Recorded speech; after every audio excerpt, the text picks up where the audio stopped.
አንድ አምላክ በሆነ በአብ በወልድ በመንፈስ ቅዱስ ስም አሜን።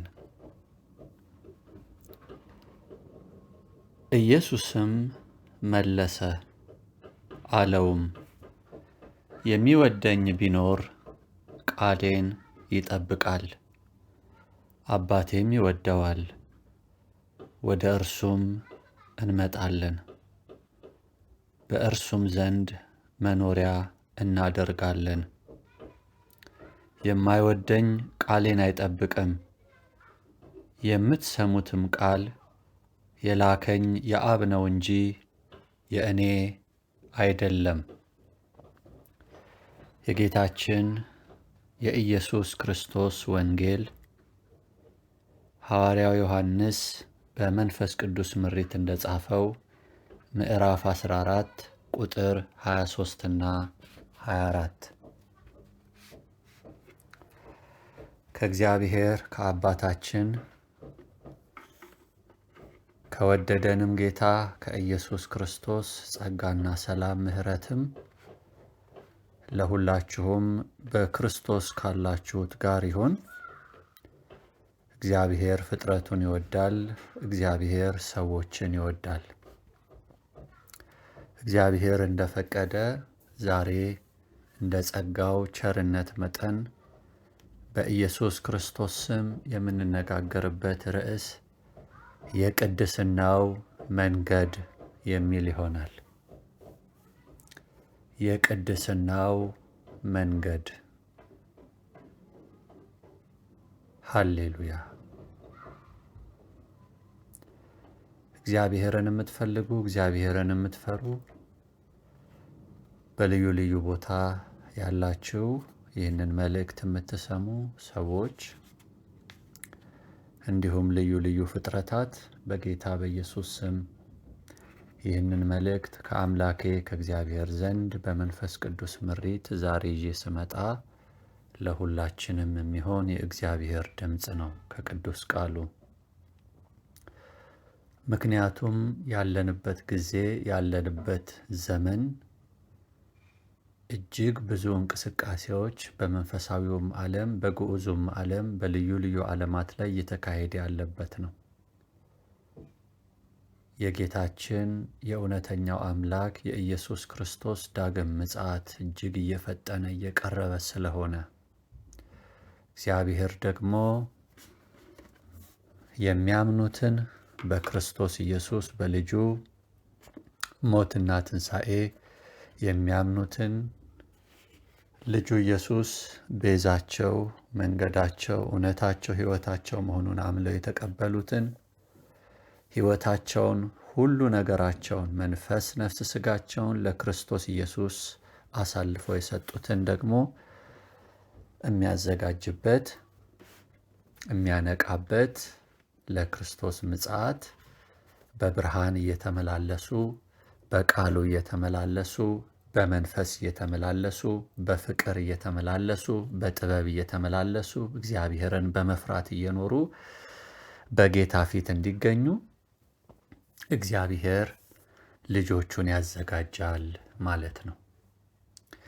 ለማያምነውም ዓለም ደግሞ የክርስቶስን ውበትና መልክ ማንነት እየገለጠ እግዚአብሔር አብ የማያምነውንም ዓለም ወደ ክርስቶስ እየጠራ ይገኛል ማለት ነው። ከእግዚአብሔር ቃል የምንመለከተው የቅድስናው መንገድ በሚል ርዕስ ስለሆነ የምንነጋገረው እግዚአብሔር በተለይ በዚህ ዘመን ለእርሱ የተለየ ወገንን በዚህ በጨለመው በደፈረሰው ዓለም ውስጥ በደፈረሰው የሰው ልጆች መካከል ለእርሱ ተለይተው የክርስቶስን ውበትና ብርሃን የሚያበሩ የራሱ ወገን የሆኑ ልጆችን እያዘጋጀ እያጠራ ስለሆነ በመንፈስ ቅዱስ በቃሉ በኩል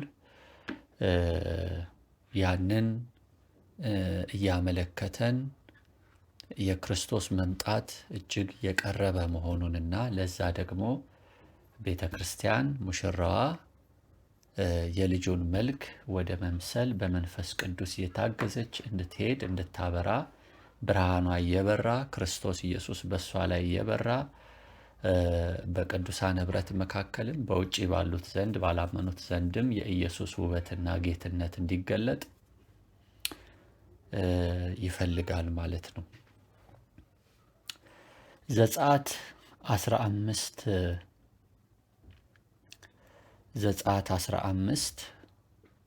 ቁጥር 11 ላይ ኦሪት ዘጸአት የመጽሐፍ ቅዱስን ስገልጡ መጀመሪያ አካባቢ ካሉት መጽሐፍት መካከል ነው። መውጣት ማለት ነው። ዘጸአት የግዕዝ ቃል ነው። ክብር ለኢየሱስ ይሁን። እንደዚህ ይላል ዘጸአት 15 ቁጥር 11 የእግዚአብሔር ቃል እንደዚህ ይላል። አቤቱ በአማልክት መካከል እንደ አንተ ያለ ማን ነው? በምስጋና የተፈራ ድንቅንም የምታደርግ በቅድስና የከበረ እንደ አንተ ያለ ማን ነው ይላል። አያችሁ ወንድሞቼና እህቶቼ፣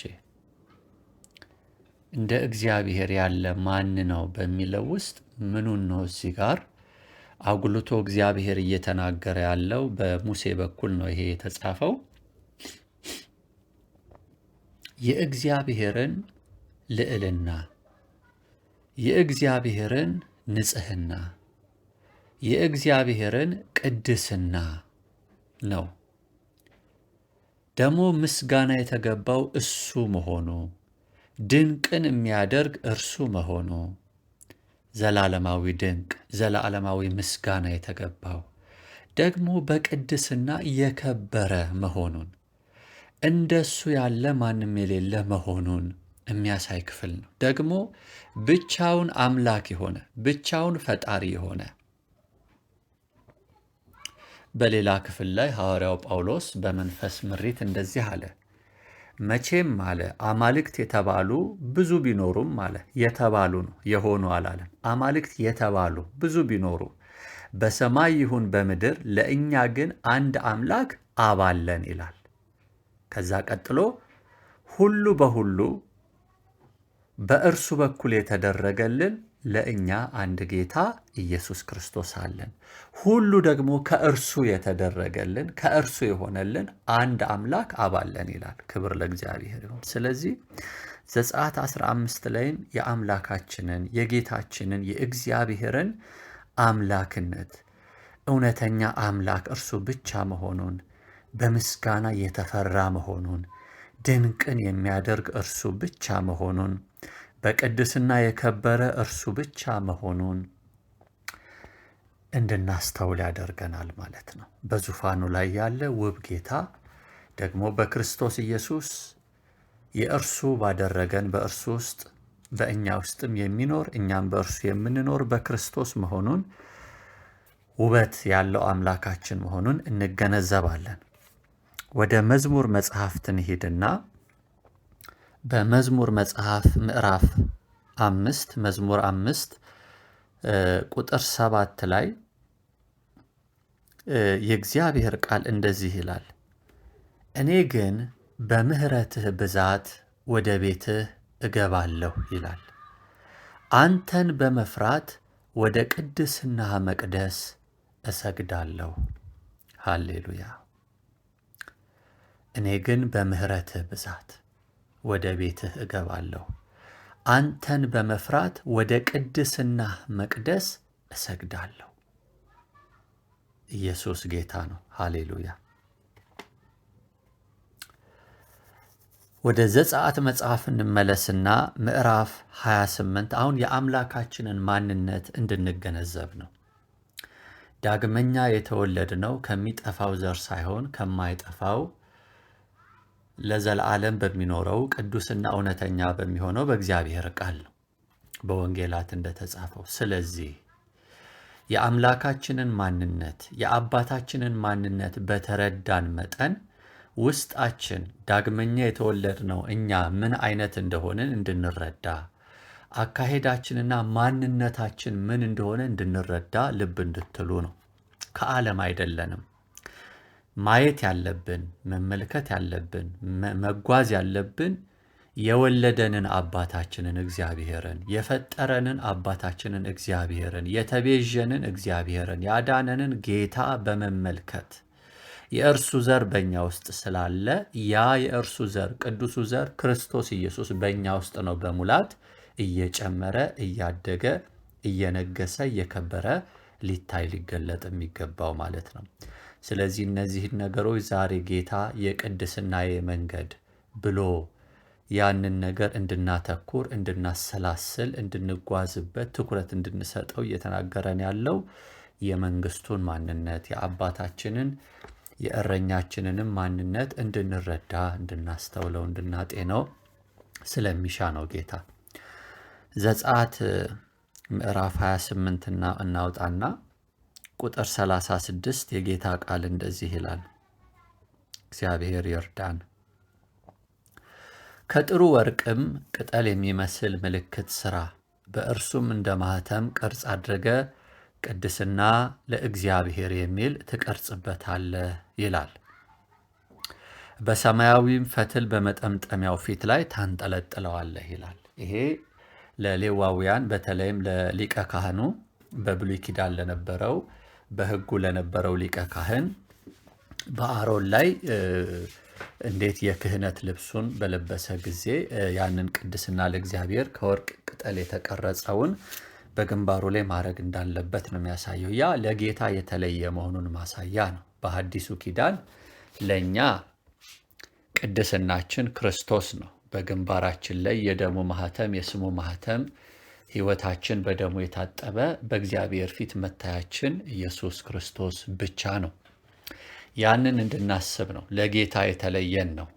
ይህንን የማወራው ጌታ ኢየሱስን አምነው ለተቀበሉ የእግዚአብሔር ልጆች ከእግዚአብሔር ጸጋና ምሕረት የተነሳ ከኢየሱስ ክርስቶስ በሥጋው የመስቀል ላይ ሞት መከራ ስለ ኃጢአታችን መከራ ሞት መቀበሉን መሞቱን መቀበሩን በሦስተኛው ቀን ከሙታን በአባቱ ክብር መነሳቱን እንድናጤን ነው። ከሙታን የተነሳው እኛን ስለ ማጽደቅ እንደሆነ መጽሐፍ ቅዱስ ይናገራል። ስለዚህ በእኛ ሥራ ሳይሆን አሁንም በክርስቶስ ኢየሱስ በእግዚአብሔር ልጅ በእግዚአብሔር በግ ሥራ እንደተቀደስን እናጤናለን ማለት ነው። ስለዚህ የተደረገልንን የሆነውን ነገር በዛ ሕይወት ብርሃን በዛ ሕይወት ሙላት እንድንመላለስ እግዚአብሔር ጠርቶናል። መጽሐፈ ዜና መዋዕል ወይም አንደኛ ዜና ተብሎ የሚጠራው እናውጣና ምዕራፍ 16 አንደኛ ዜና ምዕራፍ 16 ቁጥር 29 ላይ የእግዚአብሔር ቃል እንደዚህ ይላል። ለስሙ የሚገባ ክብርን ለእግዚአብሔር አምጡ፣ ቁርባንን ይዛችሁ በፊቱ ግቡ፣ በቅድስናው ስፍራ ለእግዚአብሔር ስገዱ። ለእግዚአብሔር መስገድ ወንድሞቼና እህቶቼ ከጉልበታችን ዝቅ ብለን መሬት ነክተን በጉልበታችን በግንባራችን በፊቱ መደፋት አንደኛ ነው።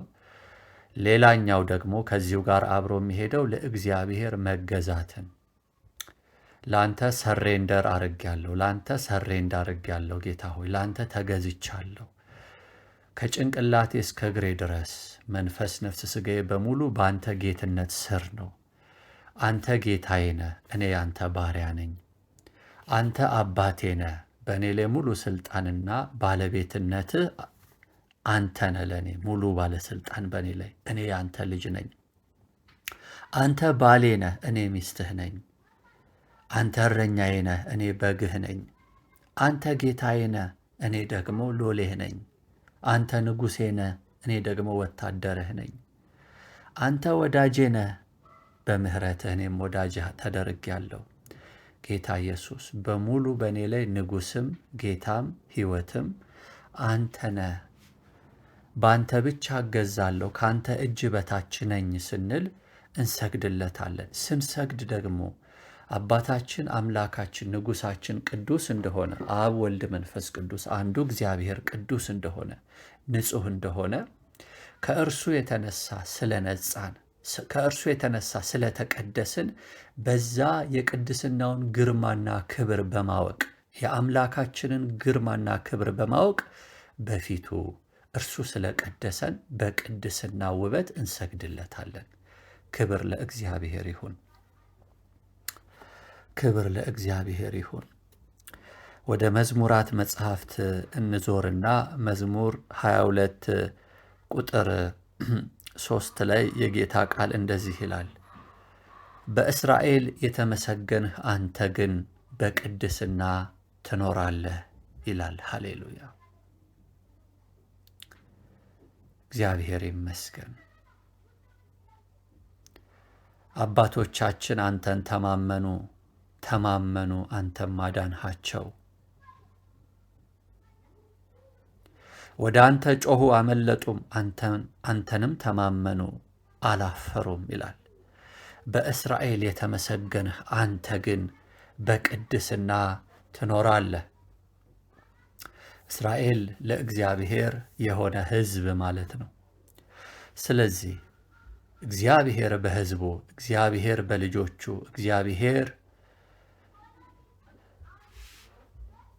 ባዳናቸው መካከል በቅድስና የሚኖር አምላክ መሆኑን፣ በቅድስና የሚኖር ጌታ እና መሪ መሆኑን እናያለን።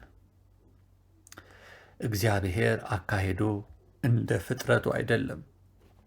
አካሄዱ እንደ ክፉዎችም አይደለም። አካሄዱ እንደ ሰው ልጆችም አይደለም። እግዚአብሔር ቅዱስ ነው፣ የተለየ ነው፣ ንጹሕ ነው፣ ክቡር ነው፣ ገናና ነው፣ ኃያል ነው፣ ውድ ነው። እግዚአብሔር ክብር ለስሙ ይሁን። ልጁ ኢየሱስ የተመሰገነ የተባረከ ይሁን። መዝሙር 24 ላይ እንደዚህ እናነባለን። ምድርና ሞላዋ ለእግዚአብሔር ናት፣ ዓለምን በእርሷም የሚኖሩ ሁሉ። እርሱ በባሕሮች መስርቷታልና በፈሳሾችም አጽንቷታልና። ወደ እግዚአብሔር ተራራ ማን ይወጣል? ዙፋኑን አስቡ ወንድሞቼ እህቶቼ፣ ጌታ የሚኖርበትን አስቡ። እግዚአብሔር ተራራ የተባለ ያ ነው። በቅድስናው ስፍራ ማን ይቆማል? አስቡት በፊቱ መቆምን።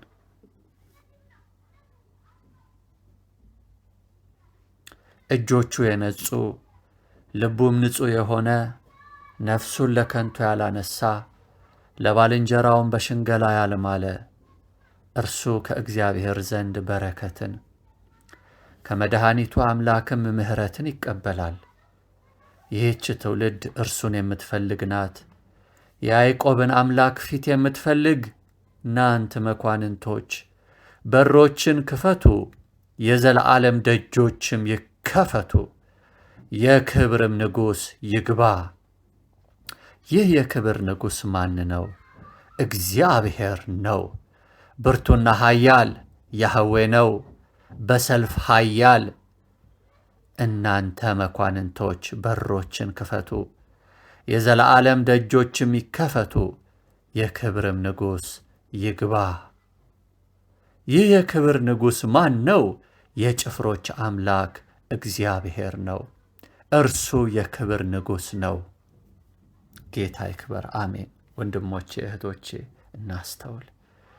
የምናመልከው አምላክ፣ የምንጠራው ስሙን የምንጠራለት ንጉሥ እግዚአብሔር፣ ጌታ እግዚአብሔር ውበቱ፣ ንጽሕናው፣ ግርማው በቅድስና ውስጥ ተጠቃሏል። ለዛ ነው በዙሪያው የፈጠራቸው ፍጥረታቱ 24ቱ ሽማግሌዎች፣ ኪሩቤልን ብትሉ ባለ 4 ክንፎቹ፣ ባለ 6 ክንፎቹ፣ ሱራፌልም፣ ዓይኖች የሞሉባቸው ኪሩቤልም፣ ልዩ ፍጥረታቱ መላእክቱም እየሰገዱ ሃሌሉያ ሃሌሉያ እያመሰገኑት ቅዱስ ቅዱስ ቅዱስ እግዚአብሔር ያለህ የነበርክ የምትመጣ ሁሉን የምትገዛ ጌታ አምላካችን ሆይ ምድር ሁሉ ሃሌሉያ ከክብር ተሞልታለች እያሉ የሚሰግዱለት፣ በግንባራቸው በፊቱ የሚወድቁለት፣ እግራቸውን ፊታቸውን በክንፎቻቸው ሸፍነው እየበረሩ በዙሪያው ሱራፌል ክብሩን፣ ግርማውን፣ ቅድስናውን የሚያውጁለት፣ ታላቅነቱን፣ ብቸኛ ፈጣሪ መሆኑን የሚያውጁለት እርሱ አንዱ እግዚአብሔር አብ፣ ወልድ፣ መንፈስ ቅዱስ የእናንተ አባት በኢየሱስ ክርስቶስ በወልድ በልጁ በኩል የጠራችሁ እርሱ እግዚአብሔር አብ ራሱ ስለ እናንተ ሕይወቱን አሳልፎ የሰጠ እርሱ እግዚአብሔር ወልድ ኢየሱስ በዚህ ምድር ኃጢአተኞችን ስለ ኃጢአታቸው የሚወቅስ ኢየሱስ ያደረገውን በእንጨት መስቀል ላይ መድኃኒት መሲህ የሆነውን ጌታ ክርስቶስ ኢየሱስን የእግዚአብሔርን ልጅ ከድንግል የተወለደውን እርሱን የሚገልጠው መንፈስ ቅዱስ ቤተ ክርስቲያንን ወደ እውነት ሁሉ የሚመራት በውጭ ያሉትን ደግሞ በክርስቶስ ኢየሱስ ባለማመናቸው ንስሐ ባለማግባታቸው ወደ ጌታ ኢየሱስ ባለመምጣታቸው የሚወቅሳቸው በቤተ ክርስቲያን ውስጥ ደግሞ በክርስቶስ አካል ውስጥ ያሉትን ደግሞ አካሄዳቸው ከጌታ ጋር ካልሆነ የሚገስጻቸው እግዚአብሔር ነውና መንፈስ ቅዱስ ከአብና ከወልድ የሰማውን ያውጃልና ወደ እውነት ሁሉ ይመራልና ለክርስቶስ የተገባ ሕይወት ኢየሱስ ደሙን ለከፈለለት ሕይወቱን ለከፈለለት ዋጋ የሚመጥን ሕይወት በጸጋው በምህረቱ እንድንኖር ያሳስበናልና የጌታን ትምህርት ያስተምረናልና ያሳስበናልና ይህ ንጹሕ አምላክ ይህ ቅዱስ እግዚአብሔር እንዴት እንደሆነ እንመልከት። ዳግመኛ የወለደን ምን አይነት እንደሆነ አባታችን ምን አይነት እንደሆነ እናስተውል። መዝሙር 29 ቁጥር 2 ላይ እንደዚህ ይላል፣ የእግዚአብሔር የስሙን ክብር ለእግዚአብሔር አምጡ፣ በቅድስናው ስፍራ ለእግዚአብሔር ስገዱ። የእግዚአብሔር ድምፅ በውሆች ላይ የክብር አምላክ አንጎደጎደ፣ እግዚአብሔር በብዙ ውሆች ላይ ይላል። የእግዚአብሔር ድምፅ ኃያል ነው፣ የእግዚአብሔር ድምፅ በታላቅ ክብር ነው ይላል። የስሙን ክብር ለእግዚአብሔር አምጡ፣ በቅድስናው ስፍራ ለእግዚአብሔር ስገዱ ተብለናል።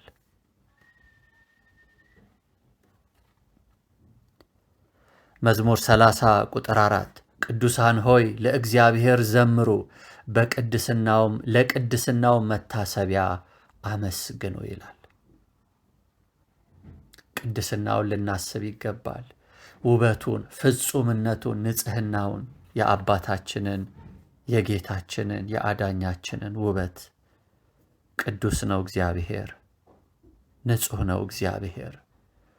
ያ ማንነቱ ነው በዚህ ምድር ላይ በሰማያዊም ስፍራ በግዑዙም ዓለም በዚህ ፕላኔት በዚህም ዓለማት ላይ ክርስቶስ በእኛ ተገልጦ ሊያበራ የሚሻው ውበቱን፣ ቅድስናውን፣ ግርማውን፣ ፍቅሩን፣ ርኅራኄውን፣ ማዳኑን፣ እግዚአብሔርነቱን፣ ታላቅነቱን ነው። በመዝሙር 43 ቁጥር 3 የእግዚአብሔር ቃል እንደዚህ ይላል፣ ብርሃንህንና እውነትህን ላክ፣ እነርሱ ይምሩኝ፣ ወደ ቅድስና ተራራ ወደ ማደሪያ ይውሰዱኝ ይላል። የእግዚአብሔር ብርሃንና እውነት ማን ነው? ልጁ ኢየሱስ ክርስቶስ ነው። የእግዚአብሔር አብ ብርሃን፣ የእግዚአብሔር አብ እውነት ቅዱሱ ልጁ ኢየሱስ ነው።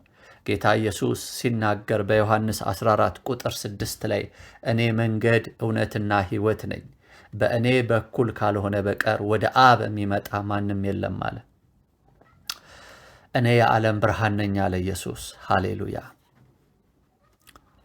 ስለዚህ ኢየሱስ ይመራናል። የእግዚአብሔር ብርሃንና እውነት ወደ ቅድስና ተራራ ወደ ማደሪያውም የሚወስደን አንዱ የእግዚአብሔር ብርሃን፣ አንዱ የእግዚአብሔር እውነት ጌታችን ኢየሱስ ክርስቶስ ነው። በመዝሙር 47 ቁጥር 8 ላይ የጌታ ቃል እንደዚህ ይላል፣ እግዚአብሔር በአሕዛብ ላይ ነገሰ፣ እግዚአብሔር በቅድስናው ዙፋን ይቀመጣል ይላል። እግዚአብሔር በአሕዛብ ላይ ነገሰ፣ እግዚአብሔር በቅድስናው ዙፋን ይቀመጣል። ወንድሞቼ ድል ለነሳው ይላል በራእይ ምዕራፍ 3 ላይ ለሎዶቅያ ቤተ ክርስቲያን በተናገረው መልእክት ጌታ ኢየሱስ አርጎ በአባቱ ቀኝ ከተቀመጠ በኋላ ራእይን ለወንድማችን ለሐዋርያው ዮሐንስ ሲያሳየው ዮሐንስ በመንፈስ ተነጥቆ የጌታን ክብር የአባቱንም የእግዚአብሔር አብን ክብር ካየ በኋላ የኢየሱስን አባት እንዲሁም የጌታን የኢየሱስ ክርስቶስን ክብርና ግርማ ካየ በኋላ የመንፈስ ቅዱስን ሙላት ማንነት ከተመለከተ በኋላ ባየሁትም ጊዜ በፊቱ ወደቅኩ ነው የሚለው አደለ? ጌታ ኢየሱስ ለሰባቱ ቤተክርስቲያኖች መልእክት ሲልክ ራእይ ምዕራፍ 3 ለሎዶቅያ ቤተክርስቲያን በተለይ በዚህች ዘመን ላለች ቤተክርስቲያን ድል ለነሳው ይላል። እኔ ድል ነስቼ በአባቴ ዙፋን ላይ እንደተቀመጥኩ ከኔ ጋር ይቀመጣል ይላል። በዙፋኔ ላይ ድል የነሳው ማንም ይሁን ማን፣ ወንድ ይሁን ሴት፣ ማንም ይሁን ማን፣ ክብር ለጌታ ይሁን። ወንድሞቼ ዓለምን በኢየሱስ ደም፣ ዓለምን በኢየሱስ ፍቅር፣ በእግዚአብሔር ቃል ክፋትን፣ ጨለማን፣ እኔነትን ድል ለነሳ፣ በእግዚአብሔር ቃል ትዕቢትን ድል ለነሳ፣ በእግዚአብሔር ቃል አመፅን ድል ለነሳ፣ በእግዚአብሔር ቃል ኃጢአትን፣ ክፋትን ድል ለነሳ፣ የኃጢአት ልምምድን ድል ለነሳ፣ በእግዚአብሔር ቃል፣ በእግዚአብሔር ፍቅር፣ በእግዚአብሔር ልጅ እምነትና ተስፋ፣ በእግዚአብሔር ልጅ ብርሃን ክፉን ላሸነፈ፣ በጌታ ፍቅር ክፉን ላሸነፈ ድል ለነሳ ኢየሱስ ድል ነስቶ በአባቱ በእግዚአብሔር አብ ዙፋን እንደተቀመጠ እንዲሁ ድል የነሱት በጌታ ዙፋን ይቀመጣሉ። የጌታ ዙፋን ምን አይነት ነው? መዝሙር 47 ቁጥር 8 እግዚአብሔር በአሕዛብ ላይ ነገሰ፣ በሕዝቦች ሁሉ ላይ ማለት ነው። አሕዛብ ሕዝብ ሲበዛ አሕዛብ ነው፣ ግዕዝ ስለሆነ ነው። እግዚአብሔር በሕዝቦች ሁሉ ላይ ነገሰ። እግዚአብሔር በቅድስናው ዙፋን ይቀመጣል ይላል። ዙፋኑ የቅድስና ዙፋን ነው፣ ንጹሕ ዙፋን ነው። በዛ ዙፋን ላይ የሚቀመጡ በክርስቶስ ሆነው ድል የነሱ ናቸው። ክርስቶስ በሕይወታቸው ድል እንዲነሳ፣ ክርስቶስ በሕይወታቸው እንዲነግስ፣ ክርስቶስ እንዲመራቸው የፈቀዱለትና ሕይወታቸውን ለጌታ የሰጡ ያስገዙ እነሱ በቅድስናው ዙፋን በጌታ በኢየሱስ ስም ተቀድሰው በአምላካቸው መንፈስ ነጽተው በኢየሱስ ደም ታጥበው ልብሳቸውን አጥበው ድል የነሱ በበጉ ደም ድል የነሱ በኢየሱስ ክርስቶስ ደም ድል የነሱ ክብር ለጌታ ይሁን። እነርሱ በዚህ በቅዱስናው ዙፋን ከክርስቶስ ጋር በክርስቶስ ሆነው በእግዚአብሔር ዘንድ ይቀመጣሉ። ገዢዎችም ያደርጋቸዋል ዘመኑ ሲመጣ። ኢየሱስ ክርስቶስ ይመስገን። ጸጋና ምሕረትን ይጨምርልን አባታችን። በመዝሙር 60 የእግዚአብሔር ቃል እንደዚህ ይላል። ቁጥር 6 ላይ እግዚአብሔር በቅድስናው ተናገረ፣ ደስ ይለኛል። ሴኬምንም እካፈላለሁ፣ የስኮቱንም ሸለቆ እሰፍራለሁ ይላል። ክብር ለእግዚአብሔር ይሁን። እግዚአብሔር በቅድስናው ተናገረ። ማንነቱ ነው ወንድሞቼና እህቶቼ። የአምላካችን ማንነት ቅድስና ነው። የአምላካችን ማንነት ውበቱ ቅድስናው ነው። እግዚአብሔር ቅዱስ ነው ወንድሞቼ። ቅድስና እጅግ ኃይል አለው። ኃያል ነው ቅድስና። ቅድስና የእግዚአብሔር ዘላለማዊ ማንነቱና ባህሪው ነው። ለዛ ነው እግዚአብሔር በቅድስናው ተካፋይ እንድንሆን ዳግመኛ ለተወለድነው ሁሉ ይህንን ምሕረትና ጸጋ የሰጠን። ልንመስለው የተገባን ቅዱሱን አባታችንን፣ ቅዱሱን አዳኛችንን፣ ቅዱሱን አጽናኛችንን አብ ወልድ መንፈስ ቅዱስን ነው። በማንነቱ ቅዱስ ነው። በአንደበቱ ቅዱስ ነው። በሐሳቡ ቅዱስ ነው። በዓይኖቹ ቅዱስ ነው። ጆሮዎቹ ንጹሐን ናቸው። አፍንጫው ንጹሕ ነው። ልቡ ንጹሕ ነው። ሁለመናው፣ ሁሉ ማንነቱ፣ የአምላካችን ሁሉ ነገሩ ንጹሕ ቅዱስ ነው።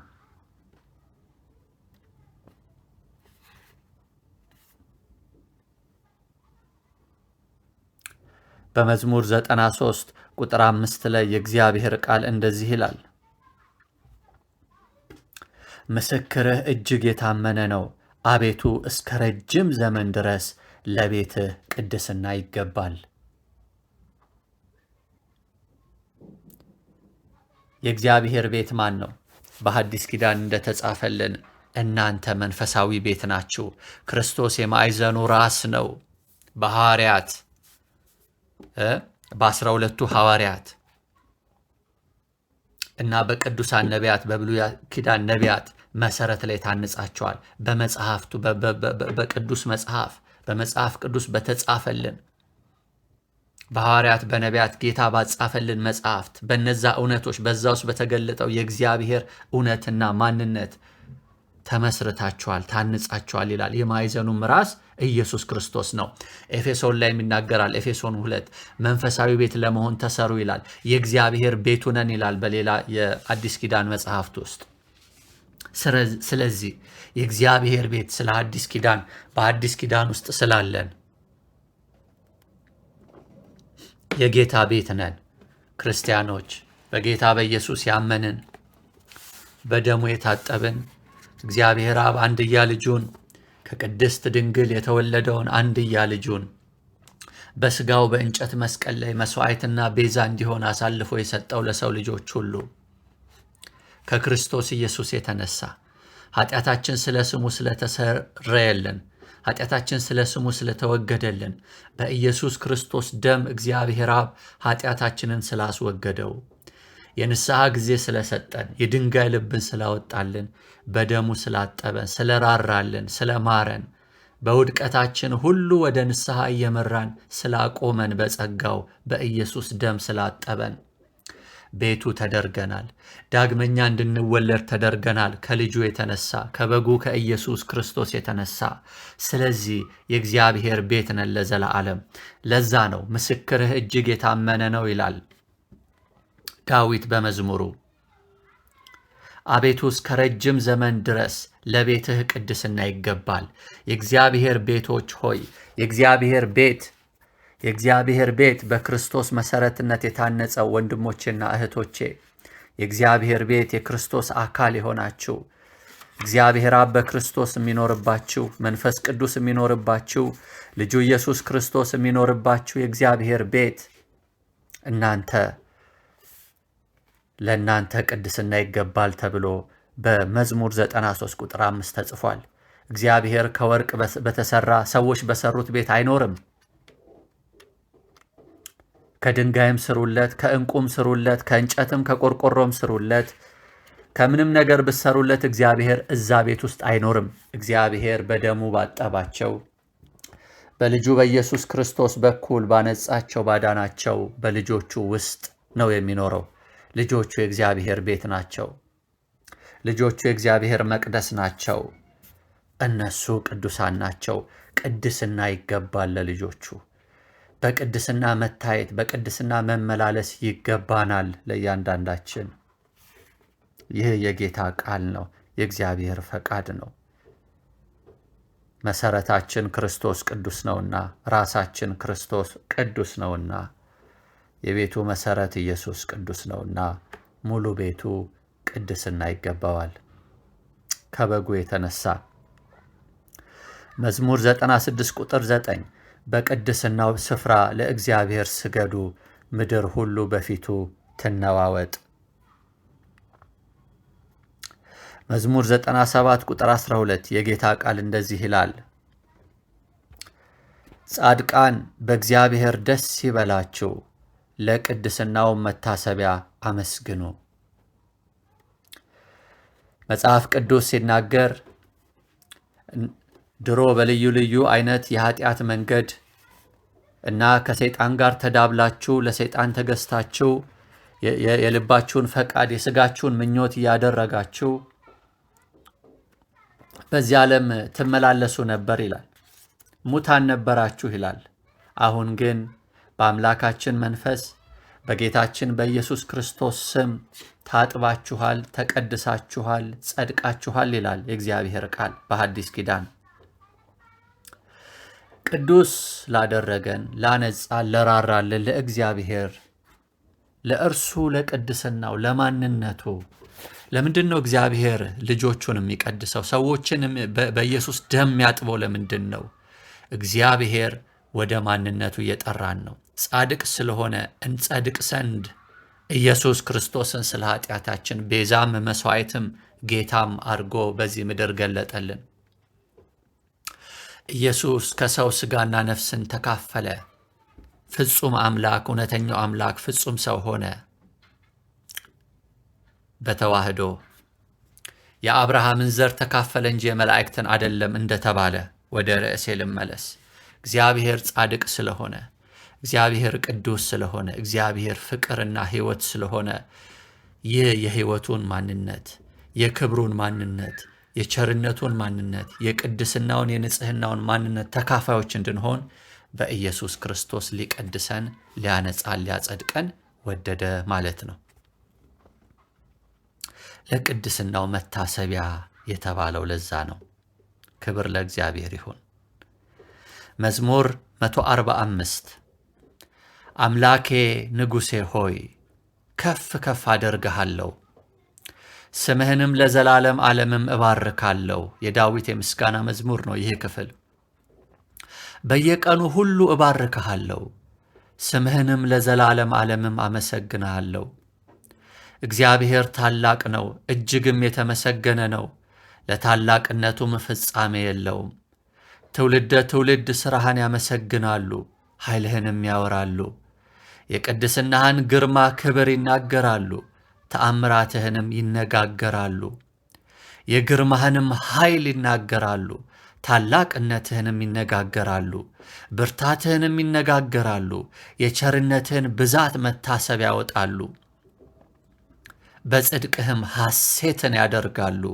እግዚአብሔር ርኅሩህና መሐሪ ነው፣ ከቁጣ የራቀ ምሕረቱም ብዙ ነው። እግዚአብሔር ለሚታገሱት ቸር ነው፣ ምሕረቱም በሥራው ሁሉ ላይ ነው። አቤቱ ሥራ ሁሉ ያመሰግኑሃል፣ ቅዱሳንህም ይባርኩሃል። የመንግሥትህን ክብር ይናገራሉ፣ ኃይልህንም ይነጋገራሉ። ለሰው ልጆች ኃይልህን የመንግሥትህንም ግርማ ክብር ያስታውቁ ዘንድ መንግሥትህ የዘላለም መንግሥት ናት። ሃሌሉያ። ግዛትህም ለልጅ ልጅ ነው። አሜን። እግዚአብሔር በቃሎቹ የታመነ ነው፣ በሥራውም ሁሉ ጻድቅ ነው። እግዚአብሔር የተፍገመገሙትን ሁሉ ይደግፋቸዋል፣ የወደቁትንም ያነሳቸዋል። የሁሉ ዓይን አንተን ተስፋ ያደርጋል። አንተም ምግባቸውን በየጊዜው ትሰጣቸዋለህ። አንተ እጅህን ትከፍታለህ፣ ሕይወት ላለውም ሁሉ መልካምን ታጠግባለህ። እግዚአብሔር በመንገዱ ሁሉ ጻድቅ ነው፣ በሥራውም ሁሉ ቸር ነው። እግዚአብሔር ለሚጠሩት ሁሉ፣ በእውነት ለሚጠሩት ሁሉ ቅርብ ነው። ለሚፈሩት ምኞታቸውን ያደርጋል፣ ልመናቸውንም ያሰማል። ልመናቸውንም ይሰማል። ለሚፈሩት ምኞታቸውን ያደርጋል፣ ልመናቸውንም ይሰማል፣ ያድናቸዋልም። እግዚአብሔር የሚወዱትን ሁሉ ይጠብቃል፣ ኃጢአተኞችንም ሁሉ ያጠፋል።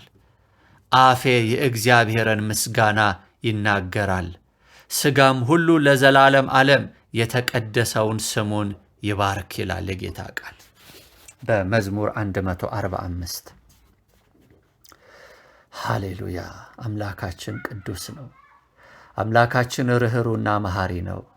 የተፍገመገሙትን የሚደግፍ የወደቁትን የሚያነሳ ነው። ጌታ ንጹሕና ቸር ነው፣ ፍቅር ነው አምላካችን። የሚወዱትን ደግሞ እርሱን የሚወዱትን ይጠብቃቸዋል ተብሎ ተጻፈ። ክብር ለእግዚአብሔር ይሁን።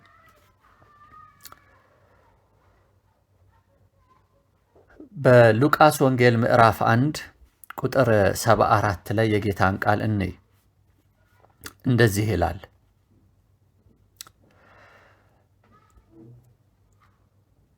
ቅዱሱን ኪዳን አሰበ፣ በእርሱም ከጠላቶቻችን እጅ ድነን በዘመናችን ሁሉ ያለ ፍርሃት በቅድስናና በጽድቅ በፊቱ እንድናገለግለው ሰጠን ይላል። በእርሱ የሚለው በልጁ በክርስቶስ ኢየሱስ ነው። በልጁ በክርስቶስ ኢየሱስ ከጠላቶቻችን በመሲሁ እጅ ድነን በዘመናችን ሁሉ ያለ ፍርሃት በቅድስናና በጽድቅ በማፊት በእግዚአብሔር ፊት እንድናገለግለው ሰጠን። ዘካርያስ የመጥምቆ ዮሐንስ አባት በመንፈስ ቅዱስ ተሞልቶ የተናገረው ትንቢት ነው ስለ መሲሁ።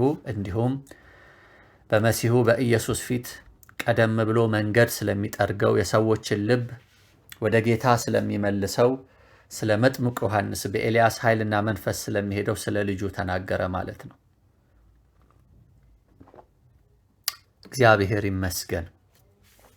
በቅድስናና በጽድቅ በእግዚአብሔር ፊት ማገልገል። በክርስቶስ ኢየሱስ ያላችሁ ሁሉ የክርስቶስ ካህናት ናችሁ፣ ወንድም ሆነ ሴት። በአዲስ ኪዳን የእግዚአብሔር ልጆች የልዑሉ ካህናት ናችሁ። ለዛ ነው 24ቱ ሽማግሌዎች ታርደሃልና ይገባሃል እያሉ በራእይ ምዕራፍ 5 ምዕራፍ 6 ላይ ማኅተሙን እየፈታ ባለበት ጊዜ ከአባቱ እጅ ከአብ እጅ ኢየሱስ ክርስቶስ መጽሐፉን ጥቅልሉን በተቀበለ ጊዜና 7ቱን ማኅተም ተራ በተራ ሲፈታ እየሰገዱለት በምስጋና በፊቱ በመውደቅ በበጉ ፊት በመውደቅ በታረደው በግ በናዝሬቱ በኢየሱስ በእርሱ ፊት በመውደቅ በዙፋኑ ላይ ለተቀመጠው ለእግዚአብሔር አብና በዙፋኑ መካከል ለተገለጠው ለልጁ ለኢየሱስ ክርስቶስ እንደ ታረደ በግ ሆኖ ስለቆመው ኃጢአትን በስሙ ስላስወገደው በደሙ ስላስወገደው ስለታረደው እውነተኛ ጌታ እውነተኛ መሲህ ፍቅር ሆኖ ስለተገለጠው ንጹሕ ሆኖ ስለተገለጠው ታማኝና እውነተኛ ዳኛ ጻድቅ መስዋዕት ንጹሕ መስዋዕት ሆኖ በአባቱ ፊት በእንጨት መስቀል ላይ ስለፈሰሰው በስጋው ስለቆሰለው ስለተመታው ስለተወገደው ስለተዋረደው ለሰው ልጆች ፍቅር ሲል ሰው ልጆችን በመውደዱ ከሰማየ ሰማያት ከአባቱ ዘንድ በወረደው ከቅድስት ድንግል ማርያም በስጋ በተወለደው በናዝሬቱ በኢየሱስ በእርሱ ፊት ከሙታን በተነሳው በአባቱ ቀኝ ባለው በግርማው ቀኝ ባለው በዛ ክፍል ላይ በራእይ 5 እና 6 ደግሞ በአባቱ ፊት ማኅተሙን በተቀበለው በበጉ ፊት እየወደቁ በዙፋኑ ላይ በተቀመጠው በእግዚአብሔር ፊት እየወደቁ ለበጉ ምስጋና ያመጡለን ነበር። ኢየሱስ የእግዚአብሔር በግ ነው። ክብር ለእግዚአብሔር ይሁን። ስለ ኃጢአታችን ሁሉ የተመታ በደሙ ንስሐ ስንገባ ደሙ ያጠበን በስሙ በማመን አዲስ ፍጥረት እንድንሆን ላደረገን ለእርሱ እየሰገዱ ስለኛ እርሱን ያመሰግኑት ነበር። ስለኛ በደሙ አሜን፣ በደሙ አሜን፣ በስሙ አሜን ብለን መከራውን መስዋዕትነቱን የተመታውን መሲህ የእግዚአብሔርን ልጅ የእግዚአብሔርን ክርስቶስ ለተቀበልን ለኛ ስለ እኛ ኢየሱስንና አባቱን ያመሰግኑ ነበር። ምን እያሉ? ይገባሃልና፣ ኢየሱስን ታርደሃልና፣ በደምህም ከነገድና ከቋንቋ ከወገንም ዋጅተ ለአምላካችን ካህናትና መንግሥት ይሆኑ ዘንድ አደረግሃቸው አሉ። ስለዚህ ወንድ ወይም ሴት የለም፣ አሜሪካዊ አፍሪካዊ የለም፣ ኤዥያዊ አውሮፓዊ የለም፣ በረዶ ሀገር የሚኖር በረሃ የሚኖር የሚባል የለም፣ ሚድልስት የለ ምን የለ። በስሙ ለሚያምን በሁሉም ክልል በየትኛውም ክፍል በከተማ በገጠር ይሁን በኢየሱስ የሚያምን ሁሉ የኃጢአት ስርየት ከኢየሱስ ስም የተነሳ ያገኛል። በኢየሱስ ደም ኃጢአቱ ይወገድለታል።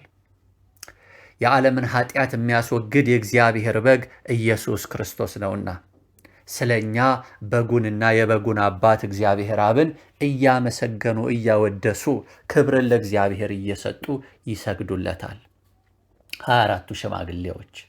ስለዚህ ካህናት ተደርጋችኋል ወንድሞቼና እህቶቼ።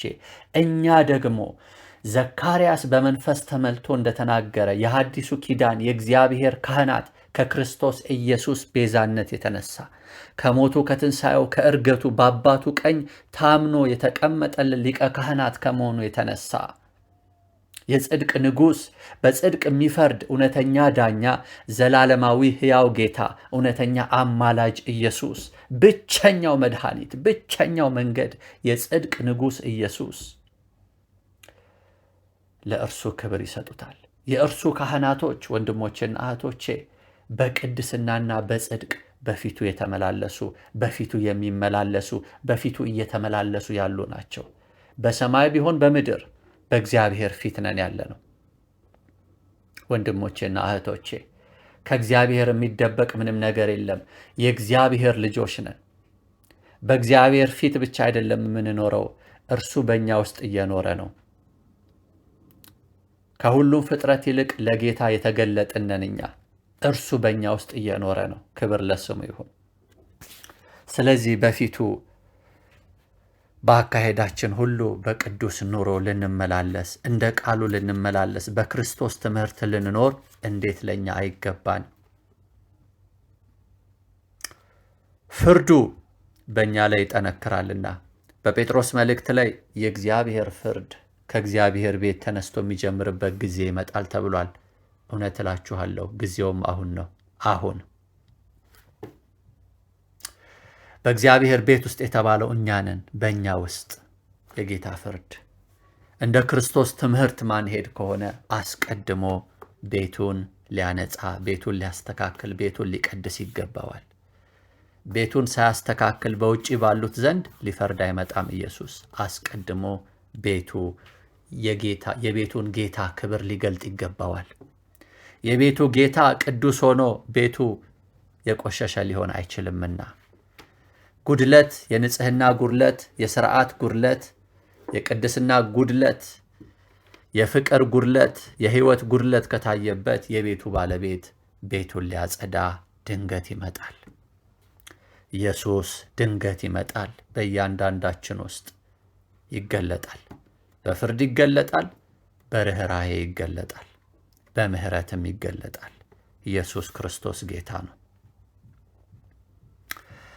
ሮሜ ምዕራፍ 1 ቁጥር 3 ላይ የጌታ ቃል እንደዚህ ይላል፣ እግዚአብሔር ምሕረት ያብዛልን።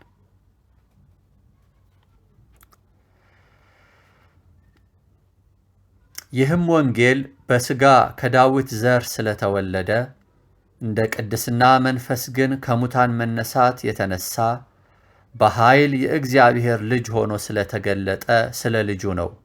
እርሱም ጌታችን ኢየሱስ ክርስቶስ ነው ይላል።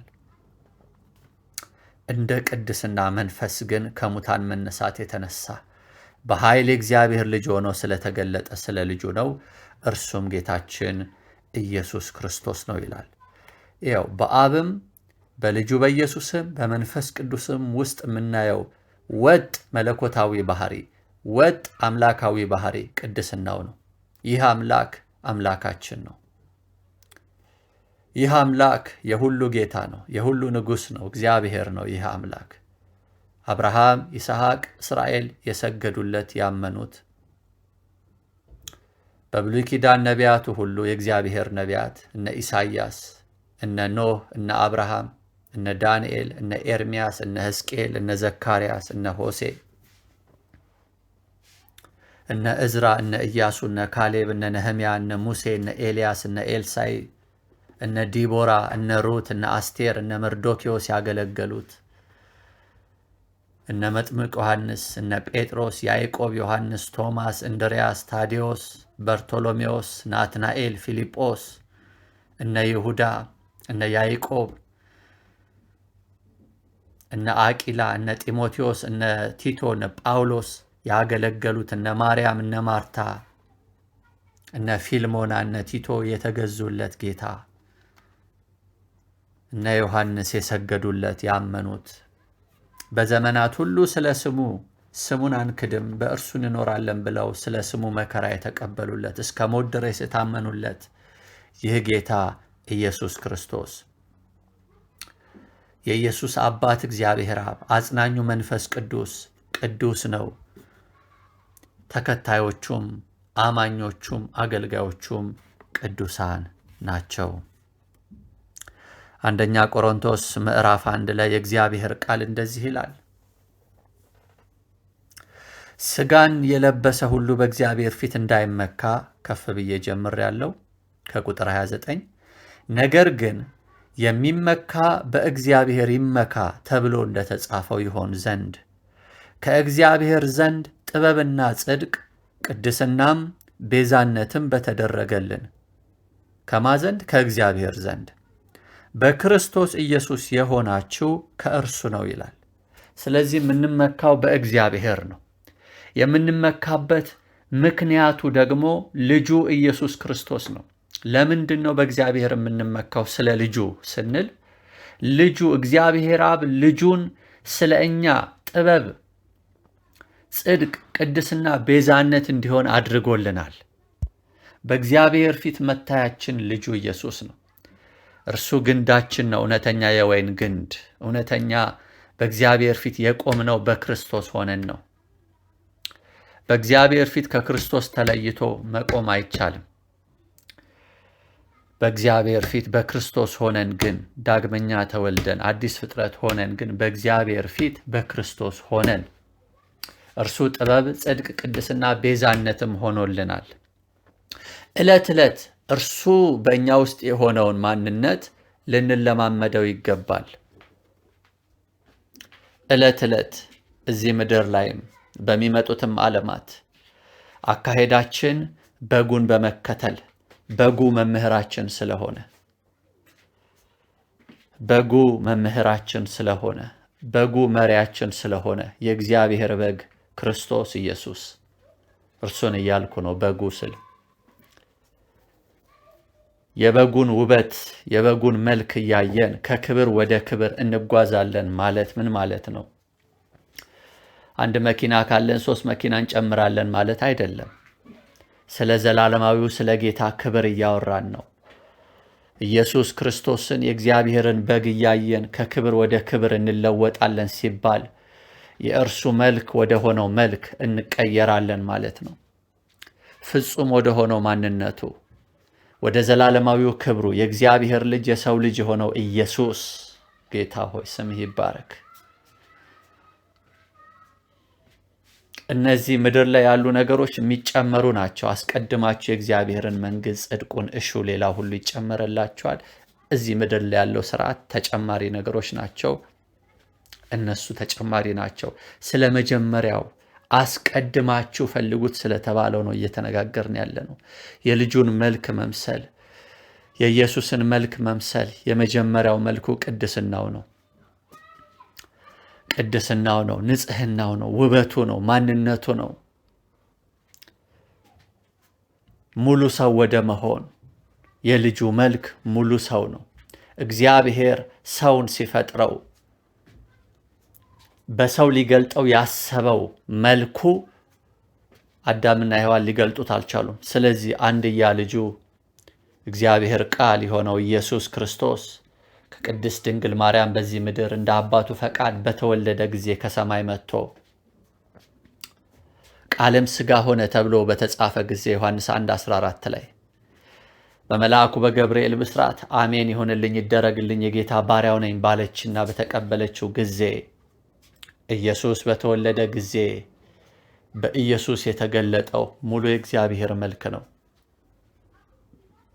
እግዚአብሔር በሰው ልጆች ያየው ዘንድ ይመኘው የናፍቀው የነበረ መልክ በጌታ በኢየሱስ ክርስቶስ በልጁ ተገለጠለት።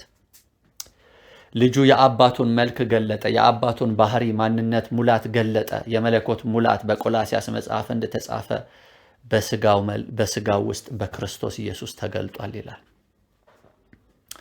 እንመስለው ወደዛ መልክ እንለወጥ ዘንድ እግዚአብሔር ከክብር ወደ ክብር ልጁን እያየን ሌላ ነገሮችን እያየን አይደለም። ሌላ ማንንም ፍጥረት ሌላ ማንንም መልክ እያየን አይደለም። ነገር ግን ፍጹም አምላክ ፍጹም ሰው የሆነውን የእግዚአብሔርን ልጅ የሰውን ልጅ ኢየሱስ ክርስቶስን እያየን እግዚአብሔር ያቀደው መልክ በእያንዳንዳችን ውስጥ ይገለጣል። በክርስቶስ ባለነው ውስጥ ከክብር ወደ ክብር መለወጥ ማለት ፍጹም የኢየሱስ መልክ በእኛ ውስጥ እስኪገለጥ ድረስ ማለት ነው። እርሱ በእኛ ውስጥ እየሞላ እርሱ በእኛ ውስጥ እየጨመረ ሲመጣ በዚህ ምድር ያለ የኃጢአት ቆሻሻ በሙሉ፣ የአካሄድ ጉድለት በሙሉ፣ ውድቀቶች በሙሉ፣ የዚህ ምድር ርዝራዥ፣ የጨለማው ስርዓት፣ ከውድቀት ጋር ተያይዞ የመጡት ነገሮች፣ ጉድለቶች በሙሉ፣ እግዚአብሔርን ማያከብር አካሄድ በሙሉ ከኛ ተጠርጎ የልጁ ሕይወት፣ የልጁ መልክ፣ የልጁ ማንነት በእኛ ውስጥ መገለጥ፣ መታየት፣ ማበብ፣ ማፍራት፣ መድመቅ፣ ማብራት ይጀምራል። ክብር ለእግዚአብሔር ይሁን። ይህም ከመንፈስ ቅዱስ የሆነ ነው። መንፈስ ቅዱስ በአማኞች ውስጥ ያለው ለዛ ነው የመጣው፣ የልጁን መልክ እንመስል ዘንድ። በዋናነት ዋናው ዓላማ ያ ነው። ወደ ልጁ መልክ እንለወጥ ዘንድ በመንፈስ ቅዱስ የሆነ አሰራር ነው። ከኛ መታዘዝ ለመንፈስ ቅዱስ፣ ከኛ ለመንፈስ ቅዱስ መገዛት፣ ከኛ ለመንፈስ ቅዱስ እሺ ማለት ነው የሚጠበቀው።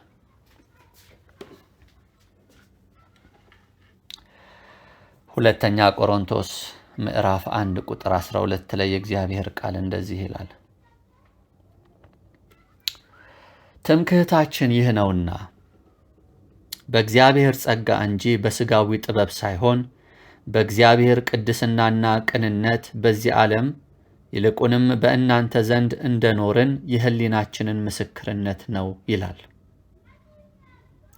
በእግዚአብሔር ቅድስናና ቅንነት በዚህ ዓለም ይልቁንም በእናንተ ዘንድ እንደኖርን የሕሊናችን ምስክርነት ነው ይላል። በሥጋዊ ጥበብ ሳይሆን አለ ጳውሎስ፣ በእግዚአብሔር ጸጋ፣ በእግዚአብሔር ቅድስናና ቅንነት ነው የተመላለስ ነው አለ ጳውሎስ። በአካሄዳቸው የጌታ ሐዋርያት ጳውሎስን ጨምሮ በእንደዚህ አይነት በእግዚአብሔር ጸጋ በእግዚአብሔር ቅድስናና ቅንነት እንደተመላለሱ እናያለን። ለእያንዳንዳችን ይህ ነው አካሄዳችን ሊሆን የተገባው ማለት ነው። ሁለተኛ ቆሮንቶስ ምዕራፍ 7 ቁጥር 1 ላይ የጌታ ቃል እንደዚህ ይላል፣ እንግዲህ ወዳጆች ሆይ የዚህ ተስፋ ቃል ካለን በእግዚአብሔር ፍርሃት ቅድስናን ፍጹም እያደረግን ሥጋንና መንፈስን ከሚያረክስ ሁሉ ራሳችንን እናንጻ ይላል። በእግዚአብሔር ፍርሃት ቅድስናን ፍጹም እያደረግን ሥጋንና መንፈስን ከሚያረክስ ሁሉ ራሳችንን እናንጻ። መንፈስ ቅዱስ እርዳን። ኤፌሶን ምዕራፍ 4 ቁጥር 24 የእግዚአብሔር ቃል እንደዚህ ይላል፣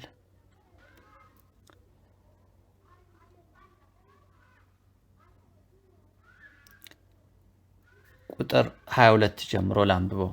ፊተኛ ኑሯችሁን እያሰባችሁ የድሮውን ማለት ነው፣ ከክርስቶስ በፊት የኖራችሁትን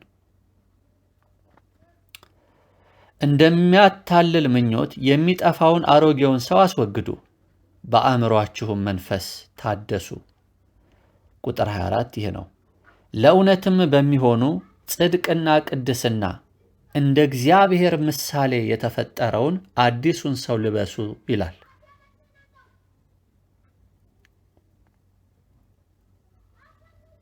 ቀጥሎ ሲቀጥል ቁጥር 25 ስለዚህ ውሸትን አስወግዳችሁ እርስ በርሳችን ብልቶች ሆነናልና እያንዳንዳችሁ ከባልንጀሮቻችሁ ጋር እውነትን ተነጋገሩ።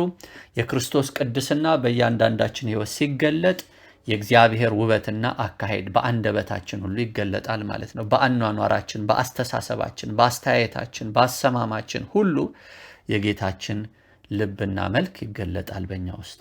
ክብር ለእግዚአብሔር ይሁን።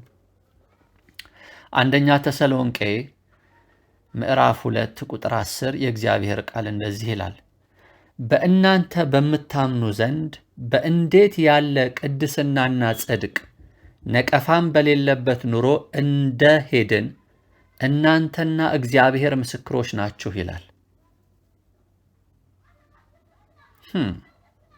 ቁጥር እስከ 12 ላንብበው። ወደ መንግስቱ ወደ ክብሩም ለጠራችሁ፣ ተመልከቱ፣ ወደ መንግስቱ ወደ ክብሩም ለጠራችሁ ዘላለማዊውን መንፈሳዊውን እውነት እየገለጠልን ነው። ለእግዚአብሔር እንደሚገባ ትመላለሱ ዘንድ እየመከርንና እያጸናን እየመሰከርንላችሁም አባት ለልጆቹ እንደሚሆን ለእያንዳንዳችሁ እንደሆንን ታውቃላችሁ ይላል። እግዚአብሔር ጸጋና ምሕረት ያብዛልን። ይህ ሕይወት በሕይወታችን ተገልጦ መንፈስ ቅዱስ የእግዚአብሔርን ልጅ ኢየሱስ ክርስቶስን እንዲገልጠው በዚህ ቅድስናና ጽድቅ ነቀፋን በሌለበት ኑሮ እያንዳንዳችን ወንድሞቼና እህቶቼ እንደ ክርስቶስ ብልቶች እንድንመላለስ፣ እንደ ክርስቶስ አካልነታችን እንድንመላለስ ማለት ነው። ክብር ለእግዚአብሔር ይሁን ስለ ቃሉ። አንደኛ ተሰሎንቄ ምዕራፍ 3 ቁጥር 12 እናንብብ። አንድ ላይ ቁጥር 13ንም እሺ፣ እንደዚህ ይላል። እሺ ይቅርታ አድርጉልኝ፣ ከ11 እስከ 13 ላንብበው። አንደኛ ተሰሎንቄ ምዕራፍ 3 ከቁጥር 11 እስከ 13 አምላካችንና አባታችን ራሱ ጌታችንም ኢየሱስ ክርስቶስ ወደ እናንተ መንገዳችንን ያቅና። ጌታችንም ኢየሱስ ክርስቶስ ከቅዱሳኑ ሁሉ ጋር ሲመጣ በአምላካችንና በአባታችን ፊት በቅድስና ነቀፋ የሌለበት አድርጎ ልባችሁን ያጸና ዘንድ እኛ ደግሞ ለእናንተ እንደምንሆን ጌታ እርስ በእርሳችሁ ያላችሁን ለሁሉም የሚሆን ፍቅራችሁን ያብዛ ይጨምርም ይላል። አሜን። በአምላካችንና በአባታችን ፊት በቅድስና ነቀፋ የሌለበት አድርጎ ልባችሁን ያጸና ዘንድ። ወንድሞቼ ከውስጥ ነው ጉዳዩ፣ ከውስጥ ነው ማለት ነው። በስጋችን ላይ የሚገለጠው በሐሳባችን ውስጥ የሚገለጠው ነገር ከውስጥ ከመንፈሳችን ውስጥ ከውስጥ ከልባችን ውስጥ የሚመነጭ ነው ማለት ነው። ስለዚህ ውስጣችን ነው መጥራት ያለበት ማለት ነው። ግብዞች ፈሪሳውያንን ጌታ ሲወቅሳቸው ውጫችሁ ያምራል፣ አለባበሳችሁ ያምራል፣ ሃይማኖታዊ መልክ አላችሁ፣ አካሄዳችሁ ያምራል፣ ቆንጆ ቆንጆ ልብሶች ትለብሳላችሁ፣ በውጪ በምኩራብ ስትገኙ በቃ እግዚአብሔርን የምታውቁ ለእግዚአብሔር የተገዛችሁ ትመስላላችሁ። ውስጣችሁ ግን የበሰበሰ ቆሻሻ ትመስላላችሁ፣ ትሸታላችሁ። ከውስጥ እግዚአብሔርን አታከብሩም። ከውስጣችሁ ምቀኝነት፣ ቂም፣ ዝሙት፣ ተንኮል፣ ምንፍቅና፣ ክፋት ሞልቶባችኋል ይላችኋል ጌታ ኢየሱስ። ከውስጣችን መነቀል ያለበትን እኔነትን ይንቀለውና እርሱ ብቻውን ይክበር። ከውስጥ መነቀል ያለበትን ትዕቢት ይንቀልና፣ አመፃችንን ይንቀልና፣ ዘረኝነትን ይንቀልና፣ ዝሙትን ይንቀልና፣ ጨለማን ይንቀልና፣ ምቀኝነትን ይንቀልና፣ ኃጢአትን ይንቀልና እርሱ ኢየሱስ ክርስቶስ በመንፈስ ቅዱስ በኩል በእኛ ውስጥ እየጨመረ የአባቱን ባህሪና ስም የአባቱን ማንነት በእኛ ውስጥ ይግለጥ። የልጁ መልኪያ ነው። ክብር ለእግዚአብሔር ይሁን። አንደኛ ተሰሎንቄ ምዕራፍ 4 አብዛኛውን አንደኛ ተሰሎንቄ ላይ ሐዋርያው ጳውሎስ መንፈስ ቅዱስ ያነሳሳው በዚህ ረገር ነው። በተለይ ንጹህ ኑሮ፣ ቅዱስ ኑሮ፣ ከጌታ ጋር ባለ ኑሮ ለእግዚአብሔር ልጅ የሚገባ አይነት አካሄድ እንድንጓዝ የጌታ ደቀ መዛሙርት መጓዝ ያለባቸውን አካሄድ የእግዚአብሔር ልጆች መጓዝ ያለባቸውን አካሄድ በዚህ ምድር ላይ እንዴት መኖር እንዳለባቸው የጻፈበት መልእክት ሆኖ አስተውያለሁ። አንደኛ ተሰሎንቄ ምዕራፍ 4 ከቁጥር 1 እስከ 4 እንደዚህ ይላል። እንግዲህስ በቀረውስ ይላል። እንግዲህ በቀረውስ ወንድሞች ሆይ እህቶች ሆይም ነው፣ አንድ ላይ ነው።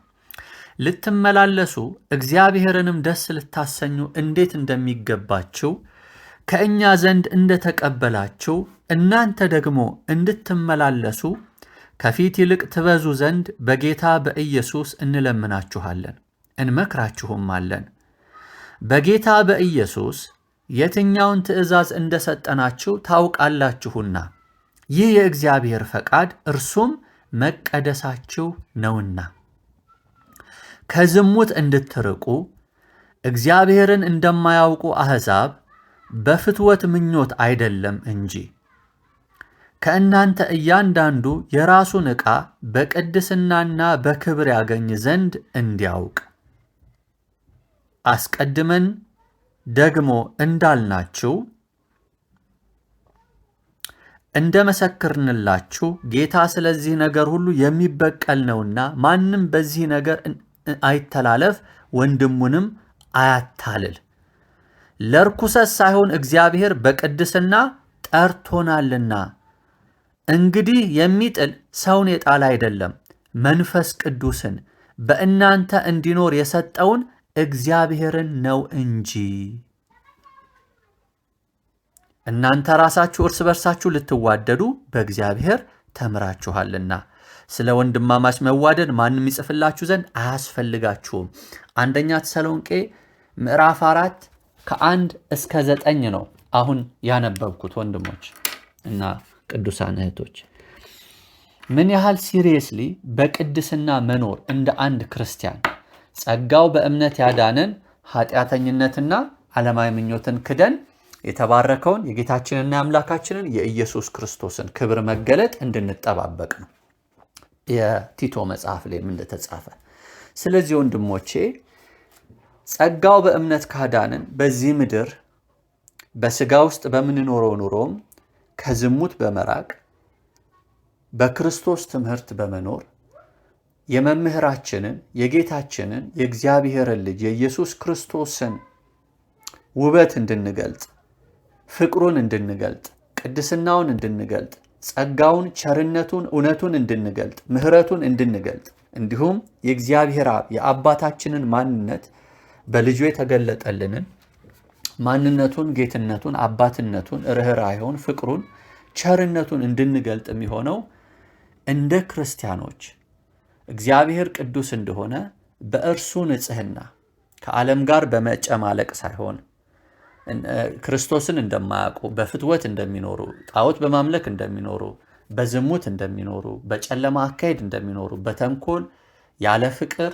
በጥላቻ እንደሚኖሩ ሳይሆን በፍቅር እርስ በርስ በመዋደድ በክርስቶስ ሕይወትና መከባበር፣ ርኅራኄ፣ መቀባበል፣ ንጽሕና፣ ጽድቅ በሐሳባችን እንኳ እግዚአብሔር ፊት ሐሳባችን ለጌታ ግልጽ መሆኑን እያወቅን እያስተዋልን በፍርሃት በሐሳባችን እንኳ ነውር እንዳይገባ በአንደበታችን ነውር እንዳይተላለፍ በጽድቅ ከውስጣችን በእግዚአብሔር ጸጋ በንጽሕና እየተመላለስን ክርስቶስን ልናከብረው ልባችን በንጽሕና፣ ብልቶቻችን በንጽሕና፣ አእምሮአችን በንጽሕና፣ ስሜቶቻችን ለክርስቶስ በመገዛት፣ ፈቃዳችን ለክርስቶስ በመገዛት፣ ዕውቀታችን ለክርስቶስ በማስገዛት ለጌታ በመሆን የእርሱ ሕይወት፣ የእርሱ ቅድስና፣ የእርሱ ንጽሕና፣ የእርሱ ፍቅር፣ የእርሱ ርኅራኄ፣ የእርሱ ማንነት በእኛ እንዲገለጥ በስጋችን እንኳ የክርስቶስ ብርሃንና ንጽሕናው በእኛ እንዲገለጥ የእግዚአብሔር ረሃብ በኢየሱስ ስም ይጨመር በእያንዳንዳችን ውስጥ። የእግዚአብሔር ቃል ብርሃን በኢየሱስ ስም በልባችን ውስጥ ይሙላ። እግዚአብሔር በመንፈሱ ይሙላን። የእግዚአብሔር ልጅ ኢየሱስ በመንፈስ ቅዱስ የሚያጠምቅ እርሱ በመንፈስ ቅዱስ ያጥምቀን በጌታ በኢየሱስ ስም። ሁለተኛ ጢሞቴዎስ ምዕራፍ 3 ላይ እናውጣ። የእግዚአብሔር ቃል እንደዚህ ይላል ከቁጥር 1 እስከ 7። ነገር ግን በመጨረሻው ቀን የሚያስጨንቅ ዘመን እንዲመጣ ይህን እወቅ።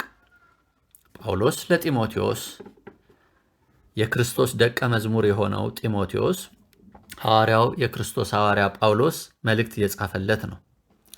ሰዎች ራሳቸውን የሚወዱ፣ ልብ በሉ እዚህ ጋር ሰዎች ነው የሚለው፣ ስፔሲፊካሊ ቅዱሳን አይልም፣ የክርስቶስ ቅዱሳንን አይልም፣ ሰዎች ነው የሚለው። ምድር ላይ የሚኖሩትን ሰዎች እየተናገረ ነው። የሰዎችን ባህሪ በመጨረሻው ዘመን እያወራ ነው። ሰዎች ራሳቸውን የሚወዱ ይሆናሉና ገንዘብን የሚወዱ፣ ትምክህተኞች፣ ትዕቢተኞች፣ ተሳዳቢዎች፣ ለወላጆቻቸው የማይታዘዙ፣ የማያመሰግኑ፣ ቅድስና የሌላቸው፣ ፍቅር የሌላቸው፣ እርቅን የማይሰሙ፣ ሐሜተኞች፣ ራሳቸውን የማይገዙ፣ ጨካኞች፣ መልካም የሆነውን የማይወዱ፣ ከዳተኞች፣ ችኩሎች፣ በትዕቢት የተነፉ፣ ከእግዚአብሔር ይልቅ ተድላን የሚወዱ ይሆናሉ። የአምልኮት መልክ አላቸው፣ ኃይሉን ግን ክደዋል። አያችሁ፣ ፈጣሪን እግዚአብሔርን የሚያመልኩ ይመስላሉ፣ ግን ኃይሉን ክደዋል። የእግዚአብሔር ኃይል ማን ነው? ክርስቶስ ነው። ክርስቶስ የእግዚአብሔር መልክ ነው። የእግዚአብሔር የክብሩ መንጸባረቅ ነው። የእግዚአብሔር ሙላት ነው። የእግዚአብሔር ውበት ነው። የእግዚአብሔር ማንነት ነው በክርስቶስ የተገለጠው። ስለዚህ እግዚአብሔርን ኃይል ካዱ ማለት እግዚአብሔርን የካዱ ናቸው። ከእነዚህ ደግሞ ራቅ ይለዋል። ተመልከቱ፣ ጳውሎስ ጢሞቴዎስን ነው ራቅ፣ እያንዳንዳችን ልንርቅ ይገባል። ለእኛም ነው መልእክቱ ከእንደነዚህ አይነቶቹ እንጂ ከእንደነዚህ አይነቶቹ ጋር ይሄ ተጋብተን ተዛምደን አንድ ሆነን ምን ልላችሁ ነው? ጋብቻ ስለ ጋብቻ ይሄ መጋባት ቤተክርስቲያን ከዓለም ጋር ተጋብታለች ሲባል ማለት ነው የዓለምን አካሄድ፣ የዓለምን ጥበብ፣ የዓለምን አሰራር ወደ ቤተክርስቲያን ውስጥ ገብቷል። አማኞች አካሄዳቸው እንደ እረኛቸው እንደ ክርስቶስ ኢየሱስ ሳይሆን እንደ ዓለማውያን ሆኗል። እዚህ ከዓለም ጋር መጋባት አያስፈልግም። ከዓለም መፋታት ነው የሚያስፈልገው። ከእንደነዚህ አይነት ሰዎች መራቅ ያስፈልጋል። ከእነዚህ ደግሞ ራቅ ይለዋል። ይኸው ቅዱስ ቃል ላይ የተጻፈ ነው። ወደ ቤቶች ሾልከው እየገቡ ኃጢአታቸው የተከመረባቸውን በልዩ ልዩ ምኞትም የሚወሰዱትን ሁልጊዜም እየተማሩ እውነትን ወደ ማወቅ ሊደርሱ ከቶ የማይችሉትን ሞኞችን ሴቶች የሚማርኩ ከእነዚህም ዘንድ ናቸውና ይላል። ወንድሞቼ እንደ ክርስቶስ ልጆች ግን የዚህ ተቃራኒ ነው በጌታ ደቀ መዛሙርት ውስጥ የሚታየው ማለት ነው። ምንድን ነው? የጌታ ደቀ መዛሙርት ጌታን የሚወዱ ይሆናሉ። ገንዘብ ወዳጅ አይደሉም። ገንዘብ ሊያስፈልገን ይችላል፣ ግን ገንዘብን በመውደድ በመፈለግ አንሄድም። ጌታን ነው የምንወደው። ትምክህተኞች አይደለንም። በራሳችን ምንም ትምክህት የለንም። ትምክህታችን የተሰቀለው ክርስቶስ ነው። ትዕቢተኞች አይደለንም። ትሑታንን፣ የዋሃንን። ተሳዳቢዎች አይደለንም። በጉ እረኛችን ኢየሱስ ሲሰደብ እንኳ መልሶ አልተሳደበም። ለወላጆቻችን የምንታዘዝነን፣ እኛ የምናመሰግንን፣ ቅድስና አለን በክርስቶስ ኢየሱስ የተሰጠን። በዚህ ምድር ደግሞ በኑሯችን የምንገልጠው፣ በአካሄዳችን የምንገልጠው የክርስቶስ ማንነት ፍቅር ተሞልተናል። የእግዚአብሔር ፍቅር በመንፈስ ቅዱስ በልባችን ፈሷል። ማንነታችንን፣ የእግዚአብሔርን የአምላካችንን ማንነት በእኛ ውስጥ ሊታይ የታሰበውን የጌታን መልክ ከዚህ በተቃራኒ እየነገርኳችሁ ነው። እርቅን እንሰማለን፣ ይቅር እንባባላለን፣ እንዋደዳለን፣ ሰውን አናማም። የበደለን ሰው ካለ ለብቻውን እንመክረዋለን ከወንድሞች ከእህቶች መካከል፣ አለበለዚያ ሌላ ሰው ይዘን እንመክረዋለን፣ አለበለዚያ ለቤተ ክርስቲያን እናሳውቃለን፣ ቤተ ክርስቲያን እንድትመክረው፣ አለበለዚያ በቃ ምንድን ነው ጌታ ያለው? እንደ እንትን ቁጠረው በቃ አለ። በቃ እንደ አሕዛብ ይሆንልህ ያ ሰው አለ። በቃ ራሳችንን እንገዛለን፣ ርኅሩኆች ነን፣ የሥጋ ልብ ስላለን መልካም የሆነውን እንወዳለን፣ ክፋትን አንወድም። ከዳተኞች አይደለንም፣ ታማኞች ነን። ችኩሎች አይደለንም፣ የተረጋጋንን። አዲስ ፍጥረት ስለሆነን፣ የድንጋይ ልብ ስለወጣለን፣ መንፈስ ቅዱስ በእኛ ውስጥ ስለሚኖር፣ የእግዚአብሔር ቃል በእኛ ውስጥ ስለምናሰላስል፣ ስለምንመገብ፣ ከጌታ ጋር ኅብረት ስለምናደርግ፣ የምንሰማው የእረኛችንን የክርስቶስን ትምህርት ስለሆነ፣ እግዚአብሔር ስለሆነ አምላካችን በትዕቢት የተነፋን ሳንሆን በትዕቢት ዝቅ ብለን በእግዚአብሔር ፊት የምንሄድ፣ ከእኔ ይልቅ ወንድሜ ይሻላል የምንል ነን። ተድላን የምንወድ ሳንሆን እግዚአብሔርን አብልጠን የምንወድ፣ በመንፈስና በእውነት ደግሞ እግዚአብሔርን የምናመልክ፣ ኃይሉን የምንታመነን። ክብር ለእግዚአብሔር ለአምላካችን ይሁን። ዕብራውያን ምዕራፍ 12ን እናወጣለን። ከእግዚአብሔር ብዙ መልካም የሆነ ትምህርትና ትጥቅ ነው ዛሬ እያስታጠቀን ያለው ጌታችን። ክብር ለእግዚአብሔር ይሁን። ራእይ ምዕራፍ 12 ላይ የእግዚአብሔር ቃልን እንደዚህ ይላል። ይቅርታ፣ የዕብራውያን መልእክት የሐዋርያው ቅዱስ ጳውሎስ መልእክት እንደሆነ ይታሰባል። እንደዛም ነው የምረዳው። ወደ ዕብራውያን በተጻፈው መልእክት ላይ ምዕራፍ 12ን እናነባለን። እንግዲህ እነዚህን የሚያህሉ ምስክሮች እንደ ደመና በዙሪያችን ካሉልን እነማን ናቸው? እነዛ ምስክሮች በብሉይ ኪዳን የነበሩ የእምነት አባቶች፣ የእምነት እናቶች የተባሉ እነ አብርሃም፣ እነ ኖህ፣ እነ ዳንኤል፣ እነ ዲቦራ፣ እነ ዳዊት፣ እነ ሳሙኤል፣ እነ ባርቅ፣ እነ እዝራ፣ እነ ነህምያ፣ ሌሎችም ማለት ነው። እነ ሙሴ፣ እነ ኤልያስ፣ እነ ኢያሱ ማለት ነው። እነ ካሌብ፣ እነ ሳራ። እንግዲህ እነዚህን የሚያህሉ ምስክሮች እንደ ደመና በዙሪያችን ካሉልን እኛ ደግሞ ሸክምን ሁሉ ቶሎም የሚከበንን ኃጢአት አስወግደን የእምነታችንን ራስና ፈጻሚውን። አያችሁ፣ ቶሎም የሚከብንን ሸክምን ሁሉ ይላል። ከዛ ቶሎም የሚከበንን ምንን አስወግደን? ኃጢአትን አስወግደን ይላል። የእምነታችንን ራስ እና ፈጻሚውን ኢየሱስን ተመልክተን በፊታችን ያለውን ሩጫ በትዕግስት እንሩጥ። እርሱ ነውርን ንቆ በፊቱም ስላለው ደስታ በመስቀል ታግሶ በእግዚአብሔር ዙፋን ቀኝ ተቀምጧልና። አሜን። መመኪያችንን አያችሁ፣ ክርስቶስን። በነፍሳችሁ ዝላችሁ እንዳትደክሙ ከኃጢአተኞች በደረሰበት እንዲህ ባለ መቃወም የጸናውን አስቡ። ማን ነው እርሱ? ጌታችን ኢየሱስ። ከኃጢአት ጋር እየተጋደላችሁ ገና ደምን እስከ ማፍሰስ ድረስ አልተቃወማችሁም። ያችሁ ኃጢአትን መቃወም ያስፈልጋል። መቃወም ያስፈልጋል። እንደ ልጆችም ከእናንተ ጋር ልጄ ሆይ የጌታን ቅጣት አታቃልል፣ በሚገስጽህም ጊዜ አትድከም፣ ጌታ የሚወደውን ይቀጣዋልና የሚቀበለውንም ልጅ ሁሉ ይገርፈዋል ብሎ የሚነጋገረውን ምክር ረስታችኋል። ወንድሞቼ ሆይ ይሄን በጌታ በኢየሱስ ልናገር። አሁን እግዚአብሔር አሁን በቤተ ክርስቲያን ውስጥ በተለይ በእያንዳንዱ አማኝ ውስጥ ጅራፍ የሚያነሳበት ጊዜ ነው።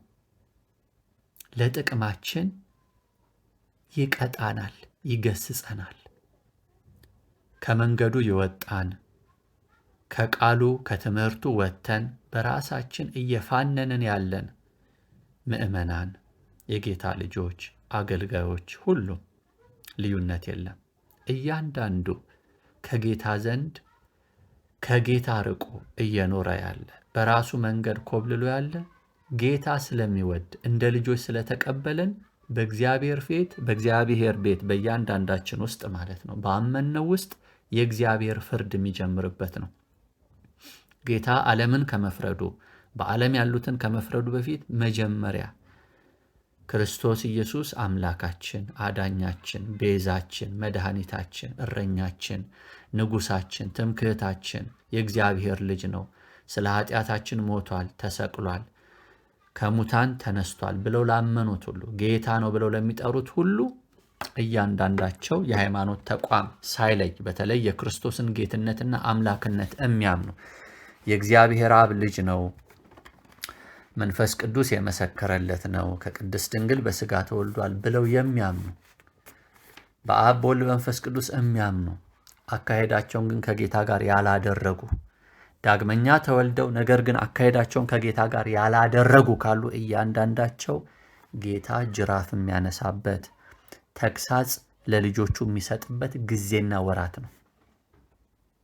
ከነዛ ተግሳጾች አንዱ የተደበቁ ኃጢአቶቻችን መገለጥ ይጀምራሉ። አስቀድመን ንስሐ ካልገባን ይቅር በለኝ ጌታ ሆይ፣ እንዲህ አይነት ኃጢአት ከሰው ተደብቄ በአንተ ፊት ግን በግልጥ የማደርገው በድፍረት በትዕቢት የማደርገው በአመፅ የማደርገው ለዓመታት ለወራት ሊሆን ይችላል። እንዲህ አይነት ስውር ኃጢአት አለብኝ፣ ይቅር በለኝ፣ ነፃ አውጣኝ፣ ማረን ብለን ወደ ኢየሱስ ካልጮህን ይገልጠዋል በሕዝብ ፊት አሕዛብ ሁሉ እየሰሙት። የእያንዳንዳችን የመሪዎች አይቀር የቅዱሳን ምእመናን አይቀር ይገለጣል። የጌታ ፍርድ ነው። ደንግጠን ንስሐ ገብተን እንድናለቅስ በእግዚአብሔር ፊት ሲመክረን እሺ ብለን በፊቱ ካልወደቅን ካልተመለስን እግዚአብሔር ይጨክናል። እውነት እላችኋለሁ፣ ጭከናው ቁንጥጫው ለጥቅማችን ነው። በነፍሳችን እንዳንጠፋ በስጋችን ግን መከራ ሊያዝብን ይችላል ኢየሱስ። እውነቴን ነው የምላችሁ፣ እውነቴን ነው የምላችሁ። ቁንጥጫ አንዳንዶች ስጋቸው ላይ ይመጣል። መጽሐፍ ቅዱስ ላይ ይነገራል። የጌታን ስጋ ባለመለየታቸው ስጋና ደም ባለመለየታቸው የተነሳ የክርስቶስን አካል ጋር ካላቸው ህብረት ጋር ስርዓት አልበኝነት ጉዞ ከመሄዳቸው የተነሳ ደግሞ ደጋግሞ በኃጢአት ከመመላለሳቸው የተነሳ የደከሙ በስጋቸው በመንፈሳቸውም የዛሉ የታመሙ እና ደግሞ ያንቀላፉ ያ ማለት በስጋ የሞቱ አማኞች እንደነበሩ በቆሮንቶስ ቤተክርስቲያን ውስጥ በመልእክት ውስጥ እናያለን። ስለዚህ ድንገተኛ ሞቶች ሊከሰቱ ይችላሉ። ድንገተኛ ከምዕመናን መካከል ከመሪዎች መካከል አንዳንዶቹ ደግሞ ክፉ በሽታ ውስጥ ሊያልፉ ይችላሉ። አንዳንዶቹ ደግሞ ከፍተኛ ድካም ሊመጣ ይችላል። ድካም ስላችሁ ይሄ በኃጢአት መውደቁን ብቻ አይደለም እላችሁ። ይሄ ስጋችሁ ይደክማል። መንቀሳቀስ እስከማትችሉ ድረስ ፓራላይዝ የሚያደርጉ ልዩ ልዩ አይነት ነገሮችን ጌታ ሊፈቅድ ይችላል። የንስሐ ጊዜ፣ የመመለሻ ጊዜ። እኔ እግዚአብሔርን ቃል ነው የምነግራችሁ ወንድሞቼ፣ በህይወቴ ጌታ ገስጾኝ ስለማቅ ማለት ነው። ጌታ ገስጾኝ ስለማቅ ልዩ ልዩ አስተምህሮቶች፣ ዶክትሪኖች ሰዎች ሊኖራቸው ይችላል። እኔ ግን የማስተምረው እግዚአብሔርን ቃል ነው። ስለ ሃይማኖት ተቋማት አስተምህሮ አይደለም እኔ አሁን የምከራከረው፣ ስለ እግዚአብሔር አካሄድ። ጌታ ስርዓት ይሰጣል፣ አካሄድ ቤቱን ያጸዳል፣ ቤቱን ያጠራል፣ ያነጻል። እግዚአብሔርን በመፍራት በፍቅር በንጽህና በቅድስና እግዚአብሔርን በመፈለግ ለክርስቶስ በመታዘዝ አማኞች እንዲጓዙ ካፈነገጡ ግን ከኔ በላይ ማን ነው ላለች አንድ ሴት፣ ከኔ በላይ ማን ነው ላለ አንድ ሰው አገልጋይም ይሁን የክርስቶስ ደቀ መዝሙር ማንም ይሁን ማን እግዚአብሔር የሚገስጽበት እግዚአብሔር ያላየው ምንም ነገር የለም። በገጠር በከተማ በሆቴል ቤት ይሁን በቸርች ውስጥ ይሁን በቤታችን በሰፈራችን የምናደርገውን እያንዳንዱን ነገር ጌታ ኢየሱስ እያየ ነው። አሁን በዚህ ቃል መሰረት በዕብራውያን 12 ቁጥር 5 ጀምሮ ባለው መሰረት እግዚአብሔር ተግሳጽ ጌታ ኢየሱስ ጅራፍ ይዞ እያንዳንዱን ልጆቹን የሚገስጽበት በጎነቱ ነው ወደ ንስሐ እንዲመራን የሚያደርገው። ስለዚህ የእግዚአብሔር ፍርዶች ራሱ ጽድቅና ቅዱሳን ናቸው፣ ንጹሐን ናቸው። ፍርዶቹ የሚያቀኑ ፍርዶች ናቸው። አባት ስለሆነ እግዚአብሔር አብ በልጁ በኢየሱስ በኩል ተግሳጽ በቤት ውስጥ ይጀምራል። የእግዚአብሔር ፍርዶች በጴጥሮስ መልእክት ላይ እንደጻፈው ከቤቱ ነው ይጀምራሉ። እኛንን ቤቱ ለእኔም ነው ይሄ ተግሳጽ፣ ይህ ማስጠንቀቂያ ለእያንዳንዳችንም ነው። ኦልሬዲ ጀምሯል፣ እየጨመረ ነው የሚሄደው። እንቀጥል የእግዚአብሔርን ቃል ዕብራውያን 12 ቁጥር 5 ጀምሮ ሊሄድ እንደ ልጆችም ከእናንተ ጋር ልጄ ሆይ የጌታን ቅጣት አታቅልል፣ በሚገስጽህም ጊዜ አትድከም። ጌታ የሚወደውን ይቀጣዋልና የሚቀበለውንም ልጅ ሁሉ ይገርፈዋል ብሎ የሚነጋገረውን ምክር ረስታችኋል። ለመቀጣት ታገሱ፣ እግዚአብሔር እንደ ልጆች ያደርግላችኋልና። አባቱ የማይቀጣው ልጅ ማን ነው? ነገር ግን ሁሉ የቅጣት ተካፋይ ሆኗልና። ያለ ቅጣት ብትኖሩ ዲቃላዎች እንጂ ልጆች አይደላችሁም። ከዚህም በላይ የቀጡን የሥጋችን አባቶች ነበሩን፣ እናፍራቸውም ነበር። እውነት ነው። እንዴትስ ይልቅ ለመናፍስት አባት አብልጠን ልንገዛና በሕይወት ልንኖር በተገባን። አያችሁ አይደል? እንዴትስ ለመናፍስት አባት ለማለት እግዚአብሔር አብ አብልጠን ልንገዛና በሕይወት ልንኖር። ሕይወት ማን ነው? ክርስቶስ ነው።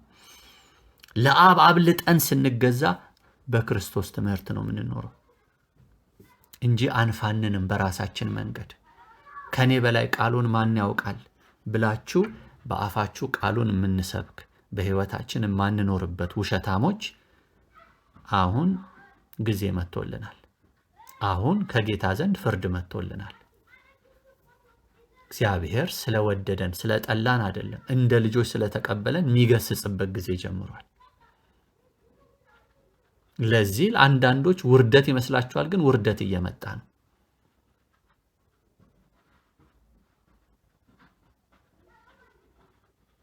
እንመለስ።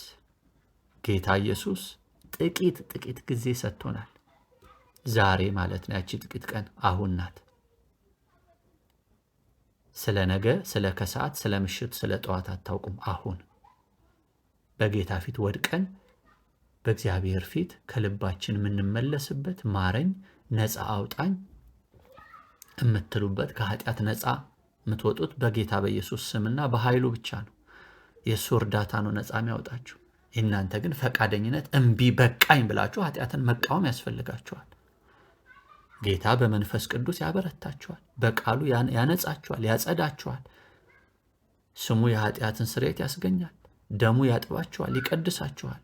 ተመለሱ፣ ንስሐ ግቡ፣ እንግባ እያንዳንዳችን፣ እኔም እናንተም ወንድሞቼና እህቶቼ በእግዚአብሔር ፊት እግዚአብሔርን በመፍራት በንጽህና በቅድስና ማንነቱ ቅዱስ ስለሆነ እግዚአብሔር ቅዱስ አምላክ ነው ማመልከው፣ እኔ ግን በርኩሰት መኖር እፈልጋለሁ። ይሄ እግዚአብሔር የማያውቀው አካሄድና ኑሮ ነው። እንደዚህ አይባልም፣ አይደረግም። በአመፃ የሚቀጥሉ ካሉ ግን ጌታ ፍርድ አለው። ድካም ይመጣል፣ ህይወታቸው ላይ ህመም ይመጣል፣ ማንቀላፋት ይመጣል፣ መሞት ማለት ነው በስጋ። ከዛ በጌታ ፊት ስትቆሙ ትልቅ እፍረት ነው የሚጠብቃችሁ ማለት ነው።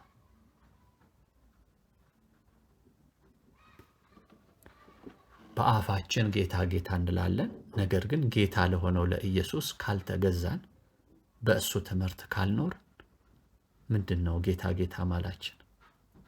ጌታ ሆይ የሚለኝ ሁሉ መንግሥተ ሰማይ የሚገባ አይደለም፣ ነገር ግን በሰማይ ያለውን የአባቴን ፈቃድ የሚያደርግ። እውነት ነው። ጌታ ሆይ እያሉት በወቅቱ አይሁድ፣ ነገር ግን እርሱ ኢየሱስ እርሱ ክርስቶስ የእግዚአብሔር ልጅ መሆኑን ላላመኑት ነበር ይሄን የተናገረው። እውነት ነው። እኛስ አሁን ጌታ ሆይ የምንል በልዩ ልዩ የክርስትና የሃይማኖት ተቋማት ውስጥ ያለን፣ ነገር ግን ጌታ ለሆነው ሰማይ ምድሩን ለሚገዛው አፍቅሮን ራቁቱን እንደ አንድ ሰው እንኳን ብታዩት፣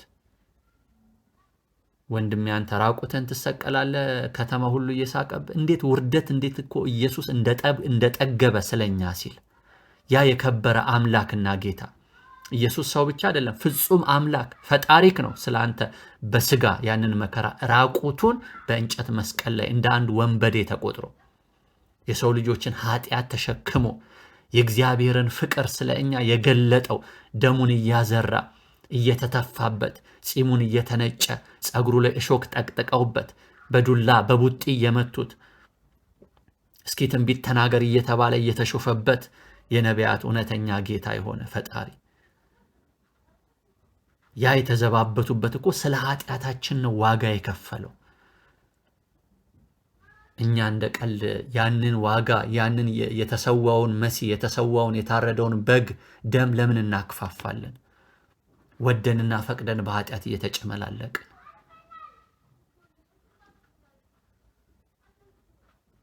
ለምን የገዛ ምኞታችንን እንፈጽማለን? የኛ ነን ወይ? እኛ አሁን በክርስቶስ ያለን የራሳችሁ አይደላችሁም፣ በዋጋ ተገዝታችኋል። ለዛውም በወርቅና በብር በብዙ ዕንቁ አይደለም። እዚህ ምድር ላይ ያለ ወርቅ ዕንቁ የአንድ ሰው ነፍስ ሕይወት ማዳን አይችልም፣ ዋጋም ሊሆን አይችልም ለሰው ነፍስ። ነገር ግን ክቡር በሆነ በእግዚአብሔር ልጅ በእግዚአብሔር በግ በክርስቶስ ኢየሱስ ደም ተገዝታችኋል፣ የእግዚአብሔር ሆናችኋል፣ በደሙ ዋጅቷችኋል፣ የራሳችሁ አይደላችሁም። ከእንግዲህ በሥጋ በምትኖሩበት ኑሮ ለወደዳችሁና ራሱን አሳልፎ ለሰጠላችሁ ለእግዚአብሔር ልጅ የምትኖሩት ኑሮ ነው እንጂ ለራሳችሁ አይደለም። በሌላ ክፍልም ከእንግዲህ ከእኛስ አለ ካመኑት ለራሱ የሚኖር አንዳች ሰው የለም አለ። ወንድም ሆነ ሴት በክርስቶስ ላሉ ሁላችን ለሞተልንና ከሙታን ለተነሳልን ለእርሱ ነው የምንኖረው ይላል። ስለዚህ ይህንን ቃል ጥሰን በድብቅ ሰው አያየኝም፣ የሚያውቁኝ አያዩኝም፣ ቤተሰብ አያየኝም፣ ጓደኞች አያዩኝም እያለን ቤተክርስቲያን ወንድሞች እህቶች አያዩኝም እያለን በድብቅ የምንሰራው ልዩ ልዩ ኃጢአቶች እግዚአብሔር አይቷል። ጌታ ኢየሱስ አይኖቹ የእሳት ነበልባል የሆኑት እውነተኛ ዳኛ፣ እውነተኛ ጠበቃ፣ እውነተኛ ፈራጅ፣ እውነተኛ አዳኝ ክርስቶስ ኢየሱስ በፍርድ ይነሳል። በፍቅሩ የምታውቁት እስከ ዛሬ በመልካምነቱ ብቻ የኔ ልጅ እያለ ሲጠራ ሲሰምህ የምታውቀው ወየውልህ። በድብቅ 2 መልክ ይዘህ የምትንቀሳቀስ 3 4 መልክ ይዘህ የምትንቀሳቀስ በክርስቶስና በክርስቶስ ትምህርት ላይ ያመስክ አንተ ወንድሜ፣ አንቺ እህቴ፣ ጌታ ጅራፍ ይዞ ተነስቷል። ቤቱን የሚያነጻበት፣ የሚያጠራበት፣ የሚቀድስበት ጊዜ መጥቷል። ያ ደግሞ የመጀመሪያው በጅራፍ ነው የሚጀምረው።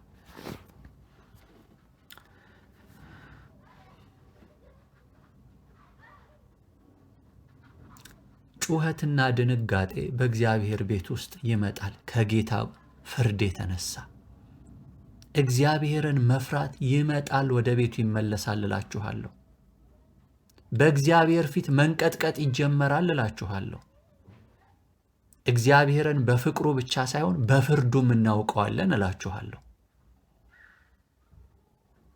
ቅዱሱን እግዚአብሔርን በቅድስናው ግርማ ሲገለጥ፣ በኃይሉ ክብር ሲገለጥ፣ የታረደውን በግ ከይሁዳ ነገድ የሆነውን ደግሞ አንበሳ ሆኖ እናውቀዋለን እላችኋለሁ። እንደ ታረደ በግ ሆኖ ብቻ አልቀረም። ኢየሱስ ከሙታን ተነስቶ ለቤተ ክርስቲያን እግዚአብሔር አብ አባቱ ራስና ገዢ ጌታ አርጎ በቤተ ክርስቲያን ላይ ተሹሟል ኢየሱስ እልሃለሁ።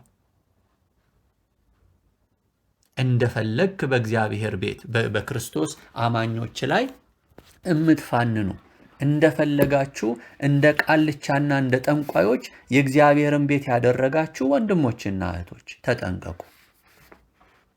በእግዚአብሔር ቤት ውስጥ በግልሙትና የምትመላለሱ፣ በእግዚአብሔር ቤት ውስጥ በልዩ ልዩ እርኩሰት ውስጥ የምትመላለሱ፣ በምቀኝነት፣ በተንኮል፣ በዝሙት የወደቃችሁ ሴቶችና ወንዶች ጌታ ኢየሱስ አይቶታል። በሳምንቱ 2-3 ቀን ቸርች እያላችሁ ትሄዳላችሁ። ከቸርች ስትወጡ ደግሞ የምትሰሩትን ጌታ ኢየሱስ ያውቃል። በመኪኖቻችሁ ውስጥ የምትሰሩትን ከከተማ ወጣ እያላችሁ የማትታወቁበት ቦታ እየሄዳችሁ የምታደርጉትን ኢየሱስ አይቶታል። በየመሸታ ቤት ውስጥ የምታድሩትን 3-4 ሚስት ያሏችሁን አገልጋዮች ያውቃል።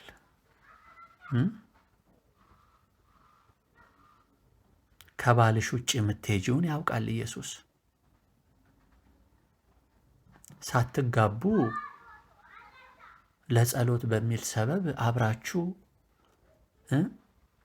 በየሆቴል ቤቱ እየሄዳችሁ የምትሰሩትን ዝሙትና ርኩሰት አይቷል ኢየሱስ። በማን ላይ ነው የምታላግጡት? በማን ላይ ነው የምናላግጠው? በእናንተ ምክንያት በማያምኑት ዘንድ የኢየሱስ ስም አልተሰደበምን? አልቆሸሽንም ወይ? እውነቱን እናውራ። ልብሳችን በክርስቶስ ደም መታጠብ የለበትም ወይ? ወድቅ ያለው ጠፍቻለሁ፣ ኃጢአትን ጠግቤያለሁ፣ ኃጢአትን ተለማምጃለሁ፣ ሁለት አይነት መልክ እየኖርኩ ነው፣ ደከመኝ፣ ጌታዬ ኢየሱስ ማረኝ፣ ይቅር በለኝ ብላችሁ ከኃጢአት ልምምድ ውስጥ አብራችሁ የገባችሁትን ሰዎች እኔ ንስሐ ገብቻለሁ በቃኝ ብላችሁ ቆርጣችሁ ወደ ኢየሱስ ለምንድን ነው ማትጮሁት? የዳዊት ልጅ ሆይ ማረኝ፣ እውር ሆኛለሁ፣ ማየት እፈልጋለሁ ማንለው እስከ መቼ ነው? አንደበቴ ስምህን ያውጃል፣ ሕይወቴ ግን፣ ልቤ ግን፣ ስጋዬ ግን ቆሽሿል፣ መንፈሴ ረክሷል፣ ነፍሴ ቆሽሻለች፣ ተበላሽቻለሁ፣ ጠፍቻለሁ፣ ማረኝ። ለአንተ የማይገባን አካሄድ እየሄድኩ ነው። አንተ ቅዱስና ንጹሕ ታማኝና እውነተኛ ነህ። እኔ ግን ከዳተኛ ነኝ። ትዕቢት ሞልቶኛል፣ አመፅ ሞልቶኛል፣ ደክሞኛል፣ ሸክሜ በዝቶብኛል። የናዝሬቱ ኢየሱስ የክብር ጌታ አልፋና ኦሜጋ አድነኝ ልንለው አይገባም? ለምን አገልግሎቱን አንተወውም? ይቅር አገልግሎቱ 1 ዓመት 6 ወር አቁሚው። ወደ እግዚአብሔር ፊት እንመለስ። አሁን ስለ ኢየሱስ የምናወራበት ጊዜ ሳይሆን አሁን በእግዚአብሔር ፊት በኢየሱስ ክርስቶስ ደም በኩል ንስሐን የምንጠይቅበት ጊዜ ነው። ይሄ የመንፈስ ቅዱስ ድምፅ ነው ለእያንዳንዳችን። ቀልዱ፣ ጨዋታው፣ መፋነኑ፣ ጭፈራው፣ ዳንኪራው ይበቃል። በኢየሱስ ስም ላይ ነው የምታላግጡት። ባቢሎን አልሆነችም ወይ ቤተ ክርስቲያን? የሰዎች ፈቃድ የሚሆንበት የጌታ ፈቃድ ሳይሆን ክርስቶስ የሚያስተዳድራት ቤተ ክርስቲያን ሳትሆን እንደ ራሳቸው ምኞትና ፈቃድ ከቃሉ ውጪ የሚፋንኑ የቤተ ክርስቲያን መሪዎችና ምዕመናን የሞሉባት ሆና አይደለችም ወይ? የወንበዴዎች ቤት፣ የወንበዴዎች ዋሻ አልሆነችም ወይ ቤተ ክርስቲያን? የጸሎት ቤት መሆኗ ቀርቶ የክርስቶስ ሕልውና፣ የእግዚአብሔር አብ ሕልውና፣ የመንፈስ ቅዱስ ሕልውና መገኛ ሳትሆን ሰዎች ንስሐ ገብተው ወደ ክርስቶስ እውነትና ትምህርት ከጨለማው ዓለም አምልጠው የሚመጡባት ሳትሆን የሌቦች ቤት አልሆነችም ወይ? የውሸታሞች ቤት፣ የአመንዝራዎች ቤት፣ የነፍሰ ገዳዮች ቤት አልሆነችም ወይ? የአመፀኞች ቤት፣ የግብረ ሰዶማውያን ቤት አልሆነችም ወይ ቤተ ክርስቲያን? ሴት ከሴት ወንድ ከወንድ ጌታ በእኔ እያወራ እንደሆነ ይህንን እርግጠኛ ነኝ። የእግዚአብሔር ሕልውና እና የመንፈስ ቅዱስ መዓዛ በደንብ አውቀዋለሁ። ግብረ ሰዶማውያን በየአብያተ ክርስቲያናቱ አብዛኞቹ ውስጥ የሉም ወይ? ሴት ከሴት ወንድ ከወንድ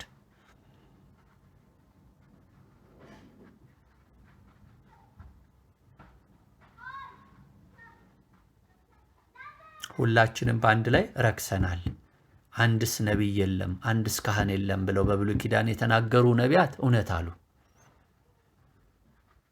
ጥቂቶች አሉ፣ በእጅ ጣት ቁጥር የሚቆጠሩ ጌታ የሚያውቃቸው መዳፍ ውስጥ ያሉ። በብዛት ግን በባቢሎናውያን አካሄድ፣ በአመፅ አካሄድ እየሄደች ነው። ተመለሱ ይለናል። አለበለዚያ ጅራፌን ይዤ እመጣለሁ፣ ቤቴን አነጻለሁ፣ አጸዳለሁ ይላል የእግዚአብሔር ልጅ። ጸጋዬ ብዙ ነው፣ ምሕረቴ ብዙ ነው፣ ፍቅሬ ብዙ ነው። አባት ነኝና በልጄ በኩል በኢየሱስ ክርስቶስ በኩል ራስና ጌታ ባረኩት በኩል ወደ እያንዳንዳችሁ እመጣለሁ። ወደ እኔ ተመለሱ አስቀድማችሁ ብሏል እግዚአብሔር። ዕብራውያን 12 ቁጥር 7 ለመቀጣት ታገሱ፣ እግዚአብሔር እንደ ልጆች ያደርግላችኋልና። አባቱ የማይቀጣው ልጅ ማን ነው? ነገር ግን ሁሉ የቅጣት ተካፋይ ሆነዋልና። ያለ ቅጣት ብትኖሩ ዲቃላዎች እንጂ ልጆች አይደላችሁም። ከዚህም በላይ የቀጡን የሥጋችን አባቶች ነበሩን፣ እናፍራቸውም ነበር። እንዴትስ ይልቅ ለመናፍስት አባት አብልጠን ልንገዛና በሕይወት ልንኖር በተገባን። እነርሱ መልካም ሆኖ እንደታያቸው ለጥቂት ቀን ይቀጡን ነበርና፣ እርሱ ግን ከቅድስናው እንድንካፈል ለጥቅማችን ይቀጣናል። ለምንድን ነው አባትም ይቀጣን? ከቅድስናው እንድንካፈል።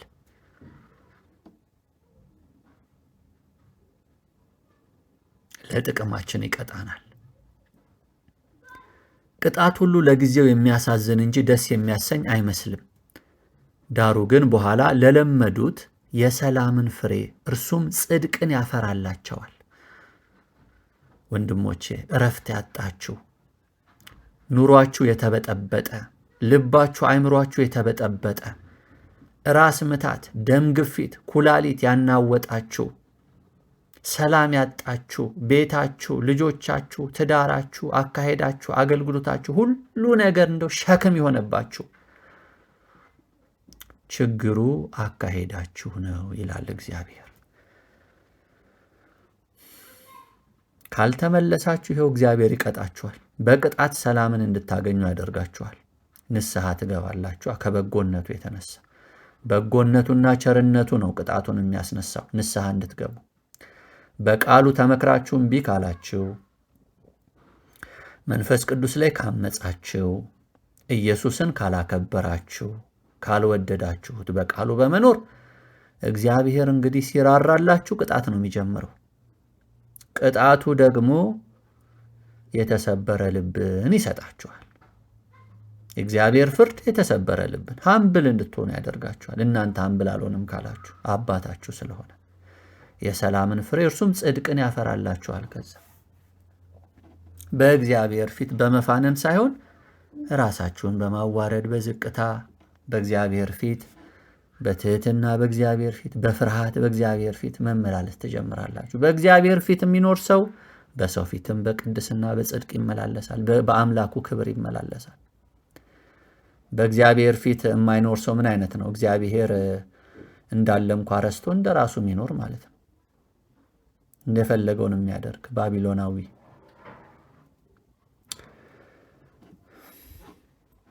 ለለመዱት የእግዚአብሔርን ተግሳጽ ለለመዱት ማለት ይሄ በቃ ችግር የለውም የሚሉት አይደለም። ተግሳጽ ሲመጣ አሜን ብለው በተሰበረ ልብ ወደ ጌታ የሚመለሱ ማለት ነው። እግዚአብሔር ነቢዩ ናታንን ወደ ዳዊት በላከው ጊዜ ዳዊት የሰው ሚስት ሰርቆ በደፈረ ጊዜ፣ ባሏን ባስገደለ ጊዜ ሰው አላየኝም ብሎ ነው። ንጉሥ ነኝ፣ ቤተ መንግሥት የሚገባ ማንም የለም፣ ብቻዬን ያደረግኩ ብሎ ነው። እግዚአብሔር ግን ቤተ መንግሥትም አለ፣ ቤተ ክህነትም ውስጥ አለ፣ ቤተ ክርስቲያን አለ፣ ሰማይ ምድር አለ። ጉድጓድ ገጠር ግባ፣ ጫካ ውስጥ ግባ፣ 5 ስታር 10 ስታር ግባ፣ የትም ግባ ያይሃል ጌታ። ሰማይ ላይ ሁን፣ ምድር ላይ ሁን፣ ባህር ላይ ሁን፣ ከምድር በታችም ግባ፣ ጌታ ሁሉም ጋር አለ። ኢየሱስ ይባረክ። በተግሳጹ ዳዊት በተሰበረ ልብ ወደ እግዚአብሔር እንደተመለሰ ዛኔ እናስተውላለን። ልክ እንደዛ ማለት ነው። የጌታ ድምፅ ነው ማረኝ ብሎ በእግዚአብሔር ፊት ለወደቀ ሰው በቅን ልብ እግዚአብሔርን በድያለሁ፣ ኃጢአት ሰርቻለሁ፣ ጠፍቻለሁ፣ ሸክሜ በዛ፣ አድነኝ ኢየሱስ ብሎ ለተጣራ አምላኩን ለፈለገ ሰው ሰላም፣ የሰላም ፍሬ፣ እረፍት፣ ሸክሙ ይወርድለታል፣ የከበደው ይወርድለታል፣ የጽድቅን ፍሬ ያፈራለታል ጌታ መንፈስ ቅዱስ። ስለዚህ የላሉትን እጆች የሰለሉትንም ጉልበቶች አቅኑ፣ ያነከሰውም እንዲፈወስ እንጂ እንዳይናጋ ለእግራችሁ ቅን መንገድ አድርጉ። ከሰው ሁሉ ጋር ሰላምን ተከታተሉ፣ ትቀደሱም ዘንድ ፈልጉ። ያለ እርሱ ጌታን ሊያይ የሚችል የለምና። ያለምን? ያለ ቅድስና ጌታን ሊያይ የሚችል የለምና፣ ማንም የለም። በርኩሰት እየኖሩ ጌታ ነው ያለው ውሸት ነው። የምታየው የትኛው ጌታ እንደሆነ አጣራ። የእግዚአብሔር ጸጋ ለማንም እንዳይጎድለው ብዙዎችም የሚረክሱበት አንድ መራራ ስር ወደ ላይ በቅሎ እንዳያስጨንቅ ሴሰኛም የሚሆን እንዳይገኝ ወይም ስለ አንድ መብል በኩርነቱን እንደሸጠ እንደ ኤሳው ለዚህ ዓለም የሚመች ሰው እንዳይሆን ተጠንቀቁ።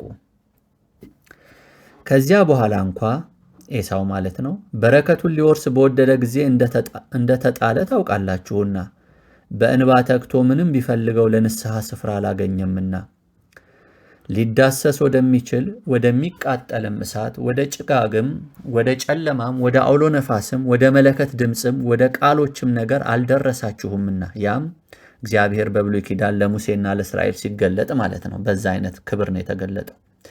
ያንም ነገር የሰሙት ሌላ ቃል እንዳይጨመርባቸው ለመኑ።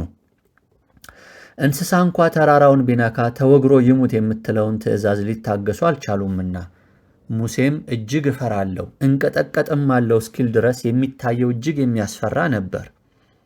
ነገር ግን ወደ ጽዮን ተራራና ወደ ሕያው እግዚአብሔር ከተማ ደርሳችኋል፣ ወደ ሰማያዊቱም ኢየሩሳሌም በደስታም ወደ ተሰበሰቡት ወደ አእላፋት መላእክት። ሃሌሉያ።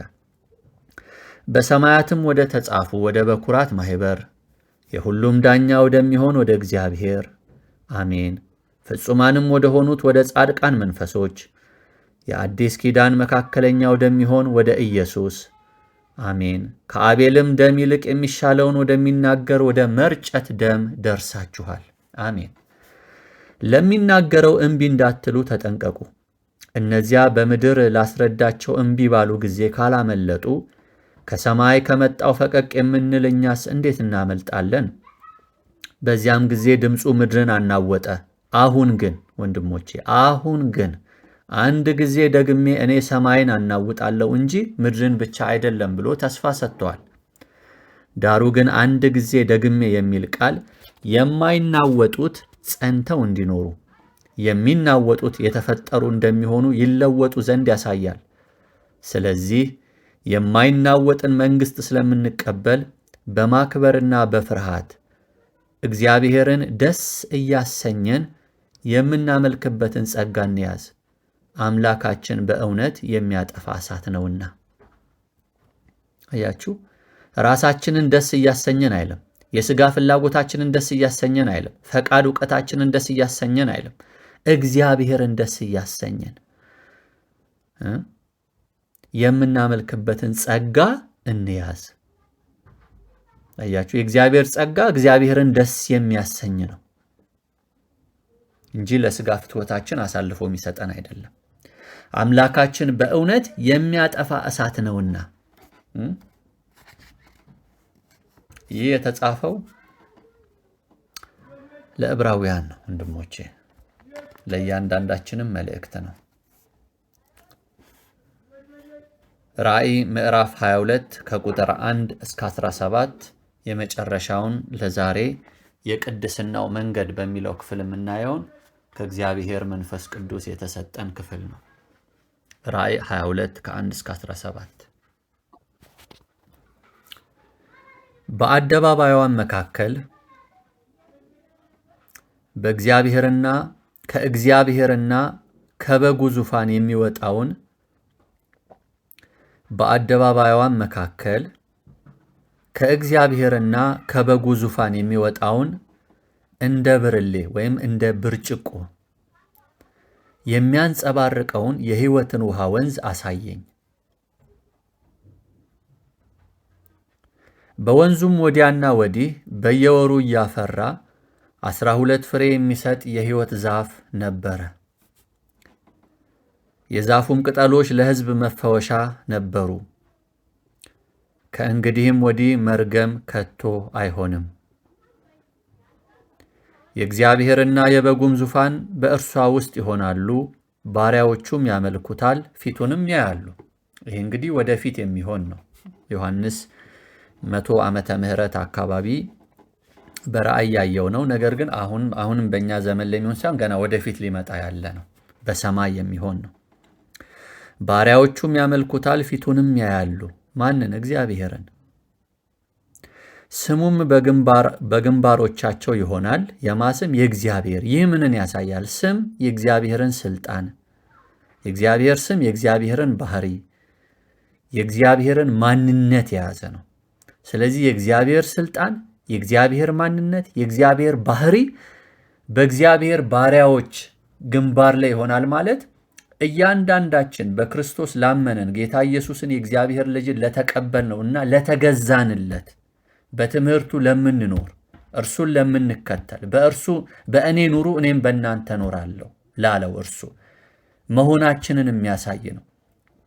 ስሙ በግንባራችን መሆኑ የእርሱ ንብረት መሆናችንን፣ ንብረትነታችን፣ ማንነታችን ለእርሱ የተገዛ መሆኑን ማሳያ ነው። ግንባርሽ ላይ የጌታ ስም ሲለጠፍልሽ የጌታ ማንነት፣ የጌታ ስልጣን፣ የጌታ ባህሪ ግንባርሽ ላይ የጌታ ስም ሲታተምልሽ የእርሱ ነሽ ማለት ነው። በግ መሸጫ ቦታ ሄዳችሁ ለበዓል አይታችሁ እንደሆነ አንዳንድ በጎች አረንጓዴ ቀለም እላያቸው ላይ ግንባራቸው ላይ አረንጓዴ ቀለም ይለጠፋል፣ ይቀባሉ። አንዳንዶቹ ደግሞ ቀይ ቀለም፣ አንዳንዶቹ ቢጫ ቀለም፣ አንዳንዶቹ ሰማያዊ ምናምን ይቀቧቸዋል። ለምንድን ነው? አረንጓዴ የተቀቡት እረኛቸው የኔ ናቸው ሲል ነው። ሰማያዊ የተቀቡት ደግሞ እረኛቸው ሌላ ነው። እኛ ደግሞ የእግዚአብሔር ባሪያዎች፣ ክብር ለእግዚአብሔር ይሁን፣ ወዳጆቼ ብሎ ኢየሱስ የጠራን ዳግመኛ በመወለዳችን ከማይጠፋው ዘር ከእግዚአብሔር የተወለድን የእግዚአብሔር ልጆች የመሆን ስልጣን በኢየሱስ ክርስቶስ ስም ለተቀበልን ለእኛ የአምላካችን የእግዚአብሔር ስም፣ የበጉም ስም፣ የቅድስቲቷ ኢየሩሳሌምም ስም በግንባራችን መታተሙ እኛ የማንን?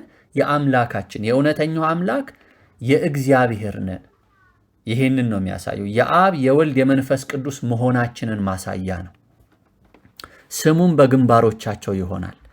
ከእንግዲህም ወዲህ ሌሊት አይሆንም፣ ጌታ አምላክም በእነርሱ ላይ ያበራላቸዋልና የመብራት ብርሃንና የፀሐይ ብርሃን አያስፈልጋቸውም፣ ለዘላለምም እስከ ዘላለም ይነግሳሉ።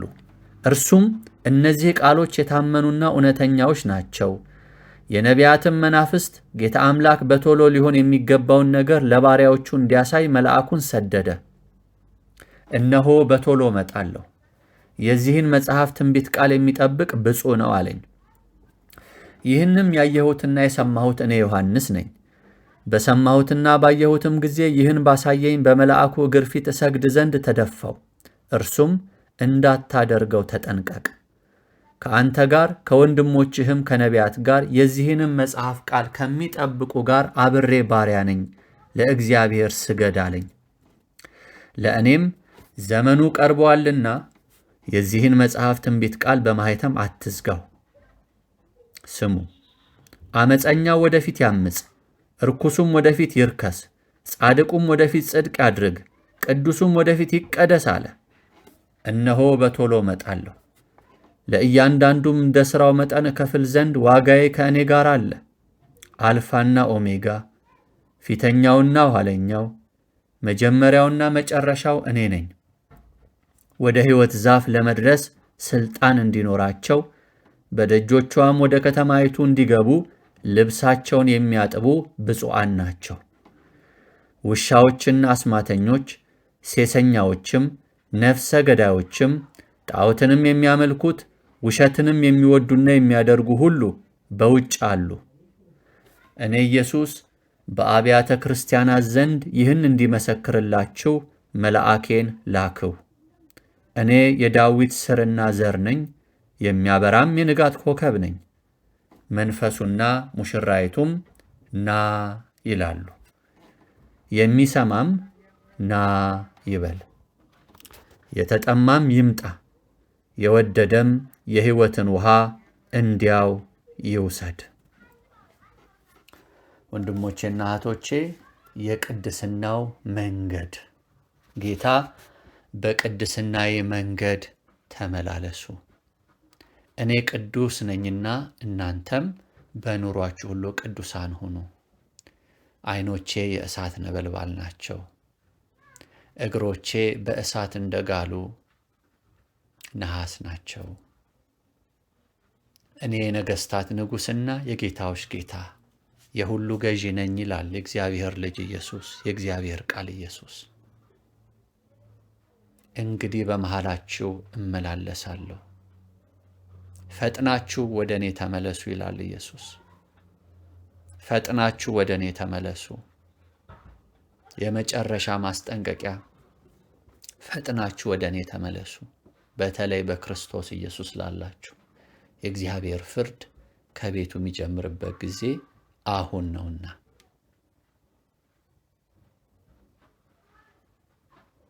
የምናመልከው የምንከተለው ስሙን የምንጠራው ጌታ ቅዱስና እውነተኛ ነው፣ ታማኝ ነው፣ ንጹሕ ነው፣ ትሑት ነው።